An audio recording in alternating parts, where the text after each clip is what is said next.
الحمد لله نحمده ونستعينه ونستغفره ونؤمن به ونتوكل عليه ونعوذ بالله من شرور أنفسنا ومن سيئات أعمالنا من يهده الله فلا مضل له ومن يضلله فلا هادي له ونشهد أن لا إله إلا الله وحده لا شريك له ونشهد أن سيدنا وحبيبنا وشفيعنا ومولانا محمدا عبده ورسوله صلى الله تعالى عليه وعلى آله وأصحابه وأزواجه وذرياته وبارك وسلم تسليما كثيرا كثيرا أما بعد فقد قال الله عز وجل في كتابه العظيم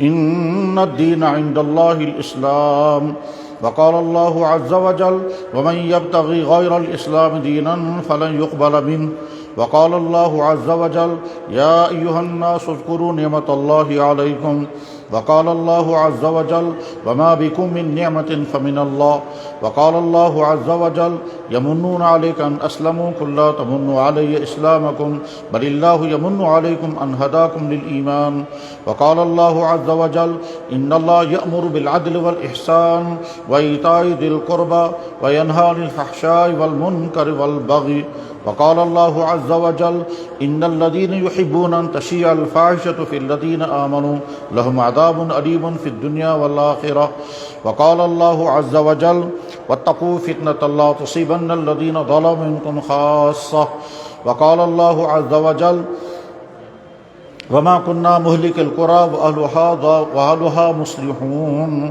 صدق الله مولانا العظيم وصدق رسوله النبي الكريم ونحن على ذلك لمن الشاهدين والشاكرين والحمد لله رب العالمين يا رب صل وسلم دائما أبدا على حبيبك خير الخلق كلهم.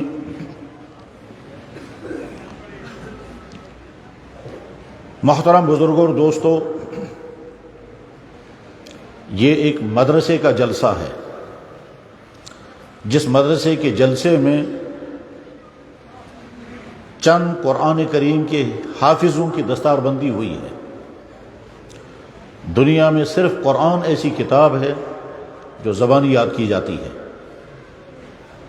اس لیے کہ اس دنیا کے بنانے والے نے انسانوں کو صحیح زندگی گزارنے کے لیے جو قانون بھیجا ہے وہ قرآن ہے.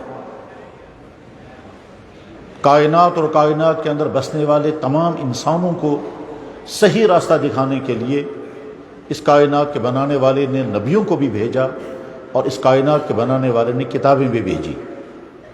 آخری نبی محمد الرسول اللہ صلی اللہ علیہ وسلم تھے اور آخری کتاب قرآن کریم ہے. اللہ کے نبی سے پہلے جتنے بھی نبی دنیا میں آئے، چاہے جس قوم میں آئے اور جس خطے میں آئے، اور جتنی کتابیں اس دنیا میں انسانوں کو صحیح زندگی گزارنے کے لیے اللہ نے بھیجی ہیں، وہ ساری کتابیں بھی حق تھی، وہ سارے نبی بھی سچے تھے، وہ سارے خدا کی طرف سے آئے ہوئے میسنجر بھی حق تھے، مگر آخری نبی محمد الرسول اللہ اور آخری کتاب قرآن مجید ہے. دنیا میں صرف قرآن ایسی کتاب ہے جس کو زبانی یاد کیا جاتا ہے اور یہ زبانی یاد رہ جاتی ہے، اور دنیا کی کوئی کتاب نہ زبانی یاد کی جاتی ہے نہ کی جا سکتی ہے، اور اگر کسی نے کوشش کی تو یاد رہے گی بھی نہیں.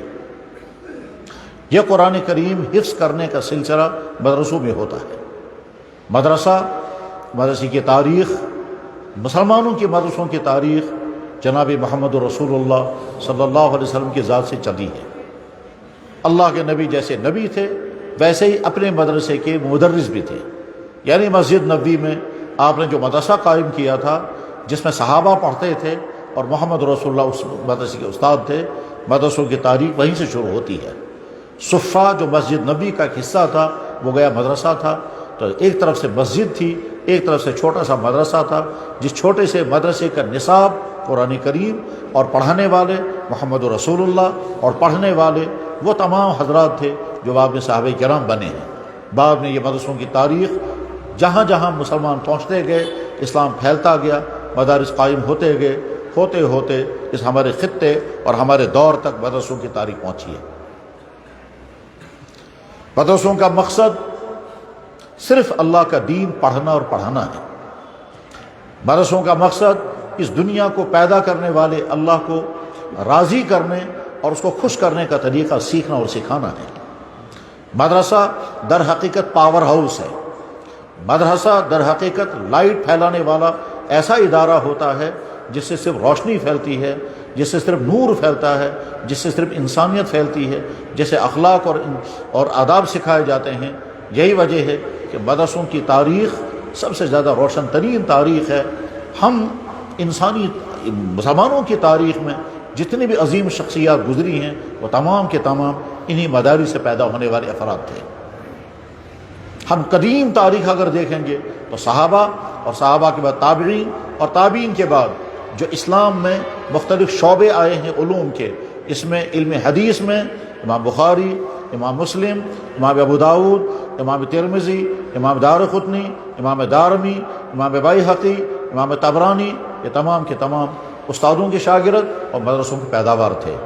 فقہ کی دنیا میں امام ابو حنیفہ، امام مالک، امام شافعی، امام احمد، امام اوزاعی، امام سفیان ثوری، امام عبداللہ بن مبارک، امام لیث بن سمرقند، لیث بن سعد، غرض یہ کہ فقہاء کرام کی پوری تاریخ ہے وہ ساری مدرسوں سے نکلنے والی شخصیات تھی۔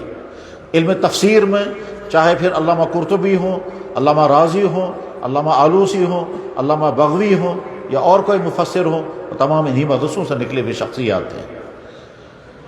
تاریخ کی دنیا میں یا فلسفہ اور علم کلام کی دنیا میں چاہے علامہ ابن رشد ہوں، چاہے علامہ مسکوی ہوں، یا امام غزالی ہوں، یا امام رازی ہوں، یا اور کوئی شخصیت ہو، یہ تمام کے تمام انہی مدرسوں کے نکلنے والی شخصیات تھے۔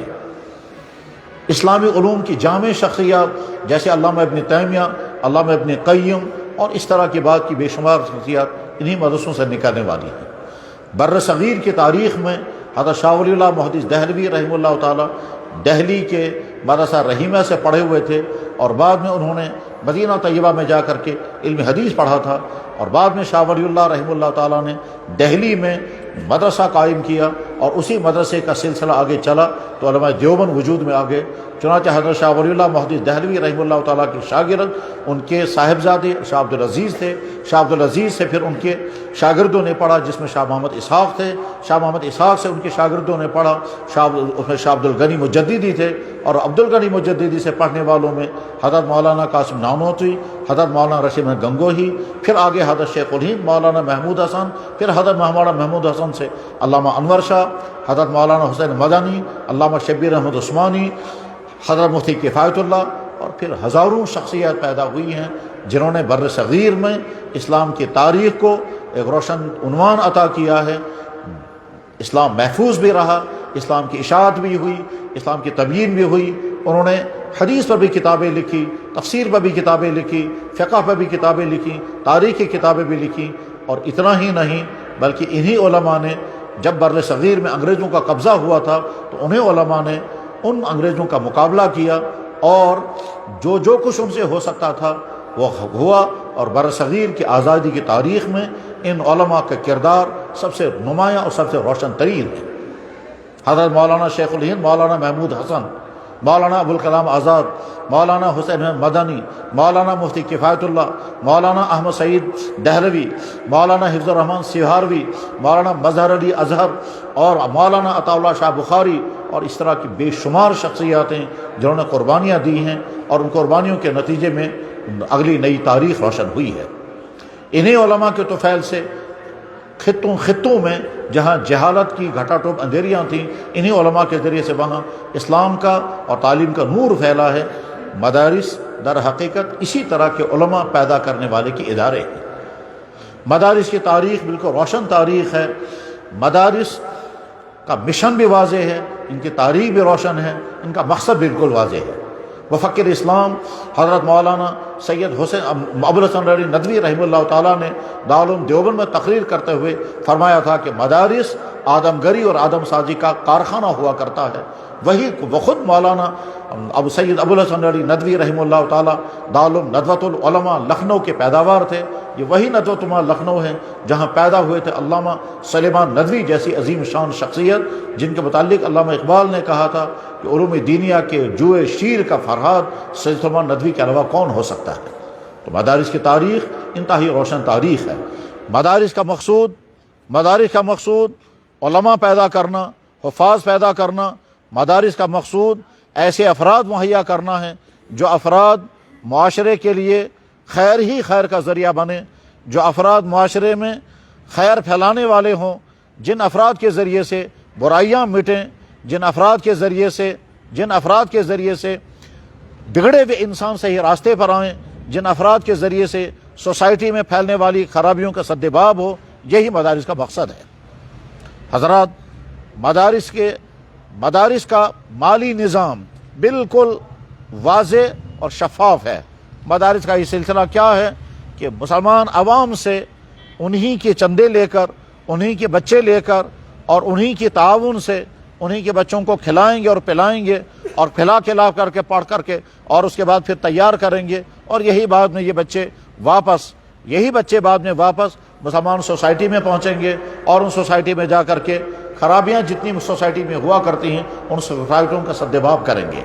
مدرسوں سے نکلنے والے افراد مسجدوں میں امامت کرتے ہیں، مکتبوں میں معلم بنتے ہیں، مدارس قائم کرتے ہیں، لوگوں کی جنازے پڑھتے ہیں، نکاح پڑھتے ہیں، لوگوں کے نزاعات کو دور کرتے ہیں۔ مدرسوں سے عالم بھی نکلتے ہیں، حافظ نکلتے ہیں، مفتی پیدا ہوتے ہیں۔ مفتیوں کا کام لوگوں کی سماجی زندگی کو صحیح بنانا ہے۔ نکاح کے معاملات ہوں، طلاق کے معاملات ہوں، وراثت کے معاملات ہوں، بھائیوں کے آپس میں جھگڑے ہوں، تو مفتیوں کا کام ہوتا ہے فتویٰ دینا اور لوگوں کو دین کے مطابق زندگی گزارنے کے فیصلے سنانا۔ حافظوں کا کام ہوتا ہے قرآن یاد کرنا اور کرانا اور مسجدوں میں امامت کرنا۔ علماء کا کام ہوتا ہے جمعے پڑھانا، خطاب کرنا، جلسے منعقد کرنا۔ غرض یہ کہ مدارس کے ذریعے سے پیدا ہونے والی نسل وہ نسل ہوتی ہے جو جہاں ہوتی ہے وہاں اس کے ذریعے سے خیر پھیلتا ہے۔ دینی مدرسوں کا جلسوں کا مقصد علماء پر تیار کرنا۔ حضرات، مسلم امہ کو جہاں بھی مسلمان آباد ہوں ہر طبقے کی ضرورت ہے۔ ایسے لیڈروں کی ضرورت ہے جو قوم کو صحیح راستے پر چلائیں، ایسے ڈاکٹروں کی ضرورت ہے جو بیماروں کا علاج کریں، ایسے قانون جاننے والوں کی ضرورت ہے جو لوگوں کو قانون سکھائیں اور قانون کے مطابق زندگی گزارنے کے گر سکھائیں۔ ہر طبقے کی ضرورت ہے، اس میں کوئی شک نہیں ہے، مگر امت مسلمہ کو سب سے زیادہ جس طبقے کی ضرورت ہے وہ ہے دین کا صحیح علم رکھنے والے علماء۔ اگر کسی جگہ پر علماء نہ ہوں تو نتیجہ کیا ہوگا؟ مسلمان صحیح مسلمان رہ نہیں سکے گا۔ اس لیے نہیں رہ سکے گا، وہ نہیں جان پائے گا کہ میرا رب مجھ سے کیا چاہتا ہے، وہ نہیں جان پائے گا کہ میری زندگی کا مقصد کیا ہے، وہ نہیں جان پائے گا کہ مجھے اپنی زندگی کیسے گزارنی ہے، کن باتوں سے مجھے بچنا ہے اور کن کاموں کو مجھے انجام دینا ہے، کیونکہ وہ تو اسلام کے ذریعے سے اس کو ملنے والا، اور اسلام اس تک پہنچے گا علماء کے ذریعے سے۔ اس لیے کسی بھی مسلم سوسائٹی میں سب سے اہم ترین کردار علماء کرام کا ہوا کرتا ہے۔ علماء کرام کو خود بھی سمجھنا چاہیے کہ ہمارے کندھوں پر سب سے زیادہ اہم ترین ذمہ داری ہے۔ ہمارا کردار سب سے زیادہ پاک ہونا چاہیے، ہمارا مزاج سب سے زیادہ شریفانہ ہونا چاہیے، ہمارا رویہ امت کے ساتھ اور انسانوں کے ساتھ ایسا مہذب ہونا چاہیے کہ ہم کو دیکھ کر کے لوگ سمجھنے چاہیے کہ دین جاننے والا اور اللہ کا پیارا بندہ ایسا ہوا کرتا ہے۔ ان علماء کو ایک طرف سے اپنا علم مضبوط کرنا ضروری ہے، اپنا کردار صاف رکھنا ضروری ہے، اپنا اخلاق بہتر رکھنا ضروری ہے، اور تمام انسانوں کے ساتھ ایسا حسن سلوک اپنانا ضروری ہے کہ وہ سمجھنے چاہیے کہ ہم محمد رسول اللہ صلی اللہ علیہ وسلم کے وارث ہیں، اور اس لیے کہ علماء تو ہیں ہی نبی کے وارث۔ وہ نبی کے وارث صرف علم میں نہیں ہیں، وہ نبی کے وارث ہوتے ہیں علم میں، عمل میں، اخلاق میں، مخلوقات کے ساتھ حسن سلوک میں، مخلوقات کے ساتھ شفقت میں۔ جیسے نبی امت کے لیے رحمت ہی رحمت ہوا کرتا ہے، جو عالم اپنے آپ کو یہ سمجھے گا کہ میں اسی نبی کا وارث ہوں، لہذا میرے اندر وہ تمام صفات آنی چاہیے۔ علماء کے کندھوں پر ذمہ داری ہے کہ ان کا کردار بالکل شفاف ہو، ان کا علم مضبوط ہو، ان کا عمل مثالی ہو، ان کا اخلاق اتنا نمونے کا اخلاق ہو کہ معاشرے کے لوگ ان کو دیکھ کر کے سمجھیں کہ اصلی انسان اور صحیح مسلمان یہ ہونا چاہیے۔ علماء کے ذریعے سے انسان نہیں، جانور کو بھی تکلیف نہیں پہنچنی چاہیے۔ علماء کا معیار یہ ہے، کیونکہ عالم کو سمجھنا ہوتا ہے کہ میں اللہ کے نبی کا وارث بن کر کے اس خطے میں زندگی گزار رہا ہوں. مجھے اس دین کو پڑھنا بھی ہے، پڑھانا بھی ہے، حفاظت بھی کرنی ہے، اشاعت بھی کرنی ہے، بگڑے ہوئے انسانوں کو سے راستے پر بھی لانا ہے. یہ تمام ذمہ داریاں میری ہیں. اور اس لیے امت مسلمہ ہر جگہ کے مسلمانوں کو سب سے زیادہ جس طبقے کی ضرورت ہے وہ ہے صحیح قسم کے علماء. اور جب صحیح قسم کے علماء سوسائٹی میں ہوتے ہیں، معاشرے میں ہوتے ہیں، تو اس معاشرے کے سدھارنے میں، اس معاشرے کے سدھارنے میں راستے کھلتے ہیں، کیونکہ سدھارنے والا طبقہ موجود ہوتا ہے. حضرات، یہ جو مدرسوں کے جلسے ہوتے ہیں، ان مدرسوں کے جلسوں کا ایک اہم ترین مقصد امت مسلمہ کو یہ پیغام دینا ہے کہ اپنے علماء کی قدر کرو. بعض دفعہ کچھ لوگ نادانی میں، کچھ لوگ غلط فہمی میں، کچھ لوگ کم فہمی میں، کچھ لوگ کج فکری کی وجہ سے علماء کے کردار پر انگلیاں اٹھاتے ہیں. یاد رکھنا چاہیے علماء طبقہ اولیاء میں ہوا کرتے ہیں، اور اللہ جل شانہ کا رویہ ان انسانوں کے ساتھ بہت ہی زیادہ مواخذے کا رویہ ہوتا ہے جو اولیاء کرام کے ساتھ توہین کا معاملہ کرتے ہیں. بخاری میں حدیث موجود ہے، اللہ کے نبی علیہ السلام کا ارشاد مبارک ہے، من عادى لي وليا فقد آذنت بالحرب. وہ شخص جس نے اپنی زندگی کا مقصد دین کو بنایا ہو، وہ شخص جس نے اپنا مشن دین کی حفاظت، دین کی اشاعت کو بنایا ہو، اس کا بولنا، اس کا چلنا، اس کا سوچنا، اس کی فکر، اس کی خوشیاں، سارا کا سارا خدا کا دین، اللہ کا دین ہے، یقیناً یہ اللہ کا ولی ہے. چاہے وہ اونچے درجے کا شیخ عبد القادر جیلانی اور خواجہ حسن بصری جیسا ولی نہ ہو، لیکن اپنے زمانے کا تو ولی ہے یہ، کیونکہ اس نے اپنی زندگی کا مقصد اللہ کے دین کی اشاعت اور اللہ دین کی حفاظت بنایا ہے. تو یقیناً اپنے زمانے کا اپنے معیار کے مطابق یہ ولی ہے. جو ہمارے بھائی علماء کے ساتھ ضد اور عناد کا رویہ برتتے ہیں، ان کا رویہ صحیح نہیں ہے. یاد رکھیں، اگر امت مسلمہ کے بعد علماء نہ رہے تو اس کے بعد پھر سب کچھ ہوگا لیکن دین باقی نہیں رہے گا. جس خطے میں مسلمان آباد ہیں اور وہاں صحیح علماء نہیں ہیں، وہاں ترقیات ہیں، وہاں خوشحالیاں ہیں، وہاں کے مسلمانوں کے پاس زندگی کی تمام فیسلٹیز ہیں، مگر جب علماء نہیں ہیں تو نہ ان کے پاس اللہ کا تعلق باقی رہا، نہ نبی کا تعلق باقی رہا، نہ آخرت کا مزاج رہا، نہ قرآن رہا، نہ سیرت رہی، نہ مسلمان جیسا کردار رہا. جو خوبیاں ایک مسلمان کے اندر ہونی چاہیے وہ ساری خوبیاں ایک ایک کر کے مٹتے ختم ہو گئی، کیونکہ ان خوبیوں کو بتانے والا علماء رہے نہیں. تو اس لیے علماء کا کردار معاشرے کے لیے انتہائی قیمتی ہے، اور عوام کو بھی سمجھنا چاہیے کہ ہمیں علماء سے فائدہ اٹھانا ہے. جیسے ایک طرف سے علماء کو اپنے کردار کو مثالی بنانا ضروری ہے، اسی دوسری طرف سے عوام کو چاہیے کہ اپنے علماء کی قدر کریں. اور جس خطے میں، جس طبقے میں، جس جگہ دین کے علماء کی توہینیں ہونے لگتی ہیں، وہاں اللہ تعالیٰ شان ایسا ایسا دین چھین لیتے ہیں. اور جب چھین لیتے ہیں تو اس کے بعد پھر آگے عوام رہتی ہیں، اور عوام میں چاہے زندگی کے دوسرے شعبوں کی ترقیات پائی جا رہی ہوں لیکن دین کی ترقی نہیں ہوتی ہے، تو بعد میں اللہ تعالیٰ شانوں کی طرف سے خطرناک فیصلے ہوتے ہیں. اور اللہ کے نبی علیہ السلام کے مبارک ارشاد بخاری میں حدیث ہے، ان اللہ لا يقبض العلم انتزاعا ولكن يقبض بقبض العلماء حتى اذا لم يبق عالما اتخذ الناس رؤوسا جهالا فسئلوا فافتوا فضلوا واضلوا. بخاری میں حدیث ہے. اس لیے ہر جگہ کے مسلمانوں کی ذمہ داری ہے کہ اپنے علماء کی قدر کریں، ان سے فائدے اٹھائیں، اور اگر خدا نخواستہ کسی عالم سے کوئی غلطی ہو جائے تو اس کا تعلق اس کی تنہا کی ذات کے ساتھ ہے، وہ ساری امت کا کیس نہیں ہے، وہ سارے علماء کا جرم نہیں ہوا کرتا ہے.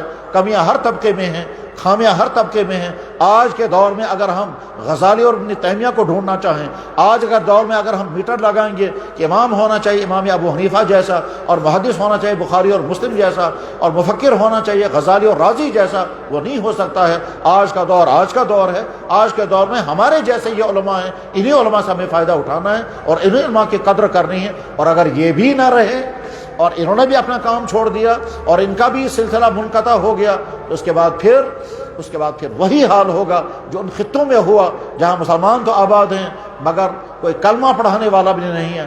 مسلمان تو آباد ہیں، وہاں ان کو کوئی دین سکھانے والا فرد بھی نہیں ہے. مسلمان وہاں خوشحالی کے ساتھ رہ رہے ہیں مگر ان کو کوئی جنازہ پڑھنے والا بھی نہیں ہے.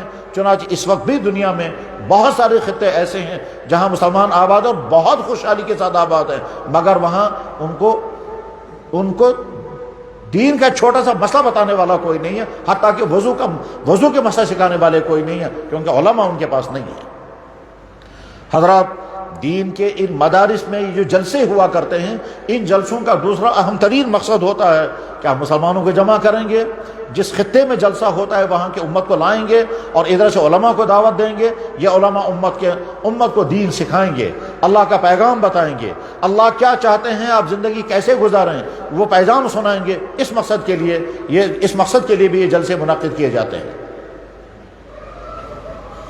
حضرات، یہ کائنات خود نہیں بنی، اس کائنات کی کوئی چیز خود نہیں بنی، یہ کائنات خود نہیں چلتی، اس کائنات کا بنانے والا بھی ایک ہے، اس کائنات کا چلانے والا بھی ایک ہے۔ وہ وہی ہے جس کو ہم اللہ کہتے ہیں، وہ وہی ہے جس کو خدا کہتے ہیں، وہ وہی ہے جس کو کچھ لوگ گاڈ کہتے ہیں، وہ وہی ہے جس کو کچھ لوگ پرمیشر کہتے ہیں۔ وہ ذات ایک ہی ہے۔ اسی ذات نے ساری کائنات کو وجود دیا، اسی ذات نے اس کائنات میں ساری مخلوقات کو پیدا کیا اور انسان کو بسایا، اور اسی پیدا کرنے والے نے اس انسان کو صحیح زندگی گزارنے کے لیے ضابطے بتائے کہ کون سا کام تمہیں کرنا ہے اور کس کام سے تمہیں بچنا ہے۔ حضرات، اللہ جل شانہ نے ہمارا یہ جسم پیدا کیا، اور اس جسم کے اندر جتنی چیزیں ہونی چاہیے وہ ساری اللہ نے دی۔ ہم میں سے کسی نے نہیں کہا تھا یا اللہ مجھے دنیا میں آنکھ ہونی چاہیے، کان ہونے چاہیے جن سے میں سنوں، زبان ہونی چاہیے جس سے میں بولوں، پاؤں ہونے چاہیے جن سے میں چلوں، ہاتھ ہونے چاہیے جن سے میں کہوں، دماغ ہونا چاہیے، میموری سسٹم ہونا چاہیے، کسی نے نہیں۔ اللہ نے انسان کو وہ ساری چیزیں باہر سے بھی عطا کی ہیں اور باڈی کے اندر بھی عطا کی ہیں۔ ہمیں نہیں معلوم تھا دنیا میں زندگی گزارنے کے لیے ہوا بلکہ آکسیجن چاہیے، ہمیں نہیں معلوم تھا دنیا میں زندگی گزارنے کے لیے پانی چاہیے، غذائیں چاہیے، بیلنسڈ موسم چاہیے، سردی اور گرمی کا ایک مخصوص نظام ہونا چاہیے، زمین سے اگنے والی غذائیں ہونی چاہیے، زمین سے اگنے والی گھاس ہونی چاہیے، جو گھاس ہمارے جانور کھائیں گے اور جانوروں سے ہم فائدے اٹھائیں گے۔ ہمیں نہیں معلوم تھا کہ زمین سے اگنے والے درخت ہونے چاہیے، جن درختوں سے لکڑیاں نکلیں گی، ان لکڑیوں سے مکان بنائیں گے۔ ہم کو نہیں معلوم تھا کہ زمین سے جڑی بوٹیاں اگنی چاہیے، جن جڑی بوٹیوں سے دوائیاں بنیں گی اور وہ دوائیاں ہماری بیماریوں میں کام آئیں گی۔ وہ وہی محبت کرنے والا اللہ، رحم کرنے والا اللہ، شفقت کرنے والا اللہ ہے جس نے یہ سب کچھ اگایا انسانوں کے لیے۔ اور وہی اللہ کہتا ہے میرے بندو، جو کچھ میں نے اس دنیا میں رکھا ہے اس میں کچھ چیزیں تمہارے لیے مضر ہیں اور کچھ چیزیں تمہارے لیے مفید ہیں۔ جو تمہارے لیے فائدے مند ہیں وہ میں تمہارے لیے الاؤ کر دوں گا، اور جو تمہارے لیے مضر ہوں گی میرا حکم ہے ان سے اپنے آپ کو بچانا۔ انہی مضر چیزوں میں شراب ہے، ڈرگس ہیں، منشیات ہیں، زناکاریاں ہیں، کرپشن ہے، دھوکہ ہے، ظلم ہے، ایک دوسرے کو ستانا ہے، ایک دوسرے پر ظلم کرنا ہے، ایک دوسرے کو مال خسیٹنا، یہ تمام کے تمام وہ چیزیں ہیں جس پیدا کرنے والے اللہ کو ہرگز پسند نہیں ہیں۔ ہمارے نبی جناب محمد رسول اللہ صلی اللہ علیہ وسلم نے فرمایا کہ اللہ یہ کہتے ہیں، علماء بیٹھے ہوئے یہ سمجھ جائیں گے حدیث قدسی ہے۔ حدیث قدسی کا مطلب ہوتا ہے جناب رسول اللہ صلی اللہ علیہ وسلم بیان کرتے ہیں اللہ یہ کہتا ہے۔ ہمارے نبی جب یہ فرماتے ہیں اللہ یہ کہتا ہے، پھر وہ آگے بات بیان فرمائیں، اس کو حدیث قدسی کہتے ہیں۔ تو فرمایا ہمارے نبی جناب رسول اللہ صلی اللہ علیہ وسلم نے، یقول اللہ عز و جل، اللہ تعالیٰ شانو کہتے ہیں، یا عبادی، اے میرے بندو، حرمت علی الظلم، میں نے اپنے اوپر حرام کیا ہے بندوں پر ظلم مت کرنا۔ اللہ کے نبی فرما رہے ہیں اللہ یہ کہتا ہے، ہمارے نبی فرما رہے ہیں کائنات کا بنانے والا مالک اور خالق رب کہتا ہے، یا عبادی، میرے بندو سنو، حرمت علی الظلم، میں نے اپنے اوپر ظلم کو حرام کیا ہے، وجعلت فیما بینکم محرما، تمہارے درمیان میں ظلم کو حرام کیا، فلا تظالموا، کسی پر ظلم مت کرنا۔ اس کا معنی کیا ہوئے؟ والدین اولادوں پر ظلم نہ کریں، اولادیں ماں باپ پر ظلم نہ کریں، شوہر بیویوں پر ظلم نہ کریں، بھائی بھائیوں پر ظلم نہ کریں، دکاندار کسٹمر پر ظلم نہ کرے، کسٹمر دکاندار پر ظلم نہ کرے، افسر ماتحتوں پر ظلم نہ کرے، کلی پر ظلم نہ کرے، کوئی کسی پر ظلم نہ کرے۔ یہ ہمارا دین کہتا ہے، یہ ہمارا نبی کہتا ہے، اور نبی اللہ کا حوالہ دے کر کے کہتا ہے اللہ یہ کہتا ہے میرے بندو، میں نے اپنے پر ظلم حرام کیا ہے، تمہارے درمیان میں اس کو جرم کر دیتا ہوں، خبردار کسی پر ظلم نہیں کرنا۔ لہذا میرے بھائیو، جن تک یہ بات پہنچے ہم عہد کر کے اٹھیں گے، نہ ہماری زبان سے کسی پر ظلم ہونا چاہیے، نہ ہمارے رویے سے کسی پر ظلم ہونا چاہیے، نہ اپنوں پر نہ غیروں پر، بلکہ ہمارا دین تو کہتا ہے جانور پر بھی ظلم مت کرو۔ ہمارے نبی علیہ الصلوۃ والسلام کے سامنے تو جانور بھی آ کر کے اپنے ظلم کی فریادیں سنایا کرتے تھے، اور اللہ کے نبی علیہ السلام فرمایا کرتے تھے اس اونٹ پر اس کے مالک نے ظلم کیا، اس چڑیا پر، اس چڑیا کے بچے اٹھا لیے گئے ہیں، کس نے بچے اٹھائے ہیں؟ اس نے ظلم کیا۔ اللہ کے نبی علیہ السلام نے فرمایا جانوروں کو آپس میں مت لڑاؤ، کیونکہ وہ آپس میں لڑیں گے تو ایک دوسرے کو تکلیف پہنچے گی، تم کو مزہ آئے گا۔ اللہ کے نبی نے فرمایا ان گونگے جانوروں کے بارے میں اللہ سے ڈرنا، ایسا نہ ہو کہ تم ان کو بند کر کے رکھو، نہ گھاس دو نہ پانی، اتقوا اللہ پہ۔ تو ہمارا نبی تو جانوروں میں ظلم برداشت نہیں کرتا، ہمارا نبی تو کیڑے مکوڑوں میں ظلم برداشت نہیں کرتا، ہمارا نبی تو وہ تھا کہ ان کے دشمنوں نے ان پر ظلم کیا اور انہیں یہاں سے کبھی انتقام نہیں لیا۔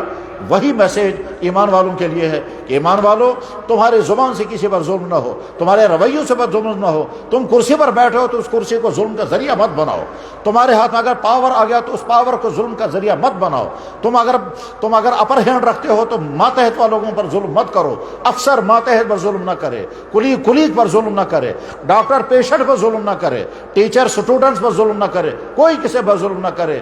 یہ ہمارے دین کا میسیج ہے۔ مدرسوں کی جلسوں کا ایک اہم مقصد یہی ہوتا ہے کہ سوسائٹی والوں کو بتائیں کہ عادلانہ میں زندگی گزارو، ظالمانہ زندگی سے پرہیز کرو۔ معاشرے میں خرابیاں پھیلتی ہیں اور وہ خرابیاں ہر زمانے الگ الگ قسم کی ہوتی ہیں۔ کچھ خرابیاں ایسی ہوتی ہیں کہ اللہ تعالیٰ شان اس کو برداشت نہیں کرتے۔ مثلا اللہ کو ہرگز برداشت نہیں ہے کہ بدکاریاں ہوں، اللہ کو ہرگز برداشت نہیں ہے کہ لوگ شراب پئیں، لوگ ڈرگز کریں۔ یہ کچھ چیزیں تو اللہ تعالیٰ شان برداشت کر لیتے ہیں، یہ میرے بندے نافرمانی کر رہے ہیں میں برداشت کر لوں گا، لیکن کچھ چیزیں اللہ تعالیٰ شان برداشت نہیں کرتے۔ مثلا جو لوگ ڈرگز پھیلانے کا کام کرتے ہیں، اس کے معنی یہ ہیں کہ وہ اللہ کے پیدا کیے ہوئے انسانوں کو وہ چیز کھلا رہے ہیں جس کے نتیجے میں ان کی زندگیاں تباہ ہو جائیں گی۔ اس شخص کا یہ ڈرگز پھیلانے کا عمل اللہ کی نظر میں بے انتہا مجرمانہ عمل ہے، اور اسی دنیا میں اس کو سزا لگے گی۔ طے ہے یہ کہ ہو ہی نہیں سکتا، موت تک کا اللہ تعالیٰ انتظار نہیں کرتے ہیں۔ کیوں؟ اللہ دیکھ رہے ہیں یہ میرے بنائے ہوئے بندے ہیں، یہ میرے بنائے ہوئے انسان ہیں، کوئی کسی کا بیٹا ہے، کوئی کسی کا بھائی ہے، کوئی کسی کا شوہر ہے، کوئی جوان ہے، لڑکا ہے یا لڑکی ہے، جو لوگ ان کو یہ ڈرگز کے ذریعے تباہ کر رہے ہیں، کیونکہ ڈرگز کے ذریعے سے انسان کی جوانی برباد ہوتی ہے، اخلاق ختم ہوتا ہے، مائنڈ سیٹ خراب ہوتا ہے، انسان مینٹلی بھی ڈسٹرب ہو جاتا ہے، فزیکلی بھی ڈسٹرب ہو جاتا ہے، قسم قسم کی بیماریاں لگتی ہیں۔ میں نے جب ڈرگز پر ریسرچ کیا تھا تو تقریباً 70 جسمانی بیماریاں اور دماغی بیماریاں لسٹوں میں آ گئی کہ اتنی بیماریاں ان منشیات کے ذریعے سے ہوتی ہے، چاہے وہ منشیات کسی بھی قسم کی کیوں نہ ہو، چاہے وہ انجیکشن کی شکل میں ہوں، چاہے وہ ٹیبلیٹس کی شکل میں ہوں، چاہے وہ ہیروئن کی شکل میں ہوں، چاہے وہ کوکین کی شکل میں ہوں، اور چاہے وہ براؤن شوگر کی شکل میں ہوں یا کوئی اور شکل ہو، جو بھی منشیات کی شکلیں ہیں، ہمارے نبی اللہ کے نبی علیہ السلام نے 10 آدمیوں پر لعنت کی ہے جو اس ڈرگ کے ساتھ جڑے ہوئے ہوتے ہیں، جو شراب کے ساتھ جڑے ہوئے ہوتے ہیں۔ لانے والے کو، پلانے والے کو، سپلائی کرنے والے کو، حساب لکھنے والے کو۔ اور میرے بھائی، جب کسی معاشرے میں یہ چیز پھیل جاتی ہے اس کے بعد پھر اس معاشرے کی اگلی نسل برباد ہو جاتی ہے۔ پھر کیا ہوگا؟ اس معاشرے، وہاں کے مسلمانوں کا، وہاں کے انسانوں کی اگلی زندگی جو ہے وہ تباہیوں کا شکار ہوتی ہے، کیونکہ اگلی زندگی سنبھالنی ہوتی ہے اس نسل کو جو آج جوان ہیں، کل کو یہی سوسائٹی کے بڑے لوگ ہوں گے۔ ان میں سے کوئی افسر ہوگا، کوئی ڈاکٹر ہوگا، کوئی انجینئر ہوگا، کوئی ٹریڈر ہوگا، کوئی لیڈر ہوگا، یہی لوگ ہوں گے۔ لیکن جب یہ ڈرگز سے شکار ہو کر کے برباد ہو گئے، یہ کسی کام کے سنبھالنے کے قابل نہیں رہیں گے۔ اللہ کے نبی علیہ الصلوۃ والسلام کو جن باتوں کی بہت زیادہ فکر تھی ان میں سے ایک بات یہی تھی کہ میری امت کے جوان تباہ نہیں ہونے چاہیے، اور لہٰذا جس سوسائٹی کے اندر یہ منشیات پھیلیں گی، جو سوسائٹیاں، اور یاد رکھنا چاہیے منشیات اور نشے کی تمام چیزوں کے متعلق سب سے زیادہ حساس جناب محمد رسول اللہ صلی اللہ علیہ وسلم تھے۔ اس لیے آپ نے مدینہ شریف میں کی پاکیزہ سوسائٹی میں جو ماحول آپ نے تیار کیا تھا وہ بالکل تمام برائیوں سے پاک صاف ماحول تھا۔ وہاں نہ کوئی شراب، نہ کوئی ڈرگز، نہ کوئی منشیات کی چیز، کوئی چیز باقی نہیں رہی تھی۔ وہاں کے مالدار لوگ بھی سخاوت کرنے والے تھے، فضول خرچی کرنے والے نہیں۔ وہاں کے جوان پاک دامن تھے، بدکاریوں میں مبتلا کوئی نہیں۔ وہاں کی عورتیں باحیا اور با کردار تھی، آوارہ عورتیں نہیں تھی۔ وہاں کا غریب بھی صبر کرنے والا تھا، لوٹ مار کرنے والا نہیں۔ وہاں چوری نہیں، وہاں فراڈ نہیں، وہاں فریب نہیں، وہاں لوٹ مار نہیں، وہاں کرپشن نہیں۔ وہاں عہدہ ہوتا تھا، اس عہدے کو استعمال کرتے تھے لوگوں کی خدمت کے لیے۔ عہدہ ملتا تھا، اس کو سمجھتا تھا میرے کندھوں پر ذمہ داری ہے۔ وہاں کا تو گورنر بھی اسی لیول کی زندگی گزارتا تھا جس لیول کی زندگی وہاں کے غریب سے غریب تر انسان کی ہوتی تھی۔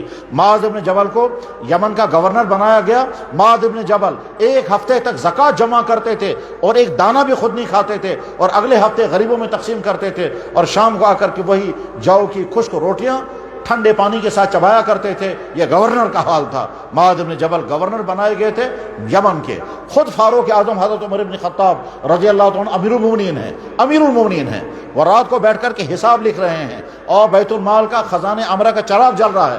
اتنے میں باہر سے ایک آدمی آیا، اس نے آواز دی، امیر المومنین اٹھ کھڑے ہوئے، پوچھا کون ہیں؟ انہیں جب باہر سے کہا میں علی ہوں۔